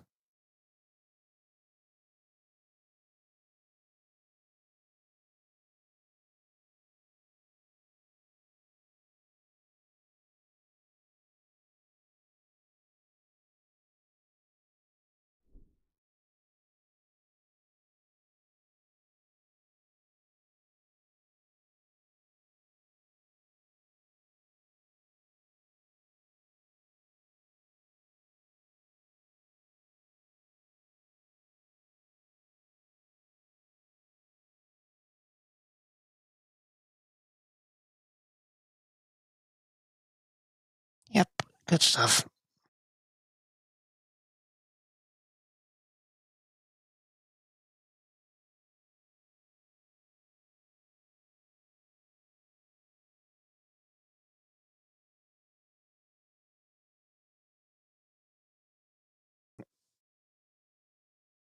If there's something there tomorrow, that might be something small.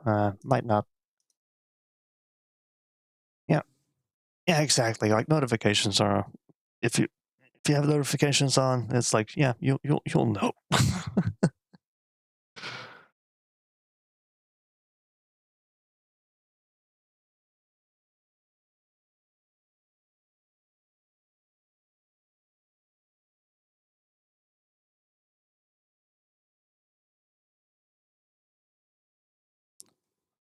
Hold on, I need to check my switch is actually okay.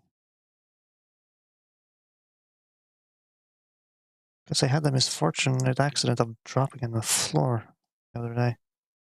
It's running, no issues. The stick, right? Oh, okay, good. Got that tested. Perfect. Oh, Child of Light. Child of Light on this thing.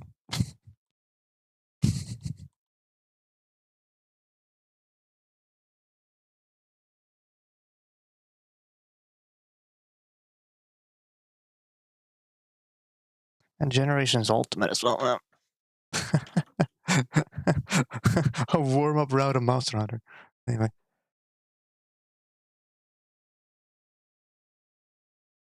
Anyway, have a good night. Thanks for dropping by. And I'm gonna press the button.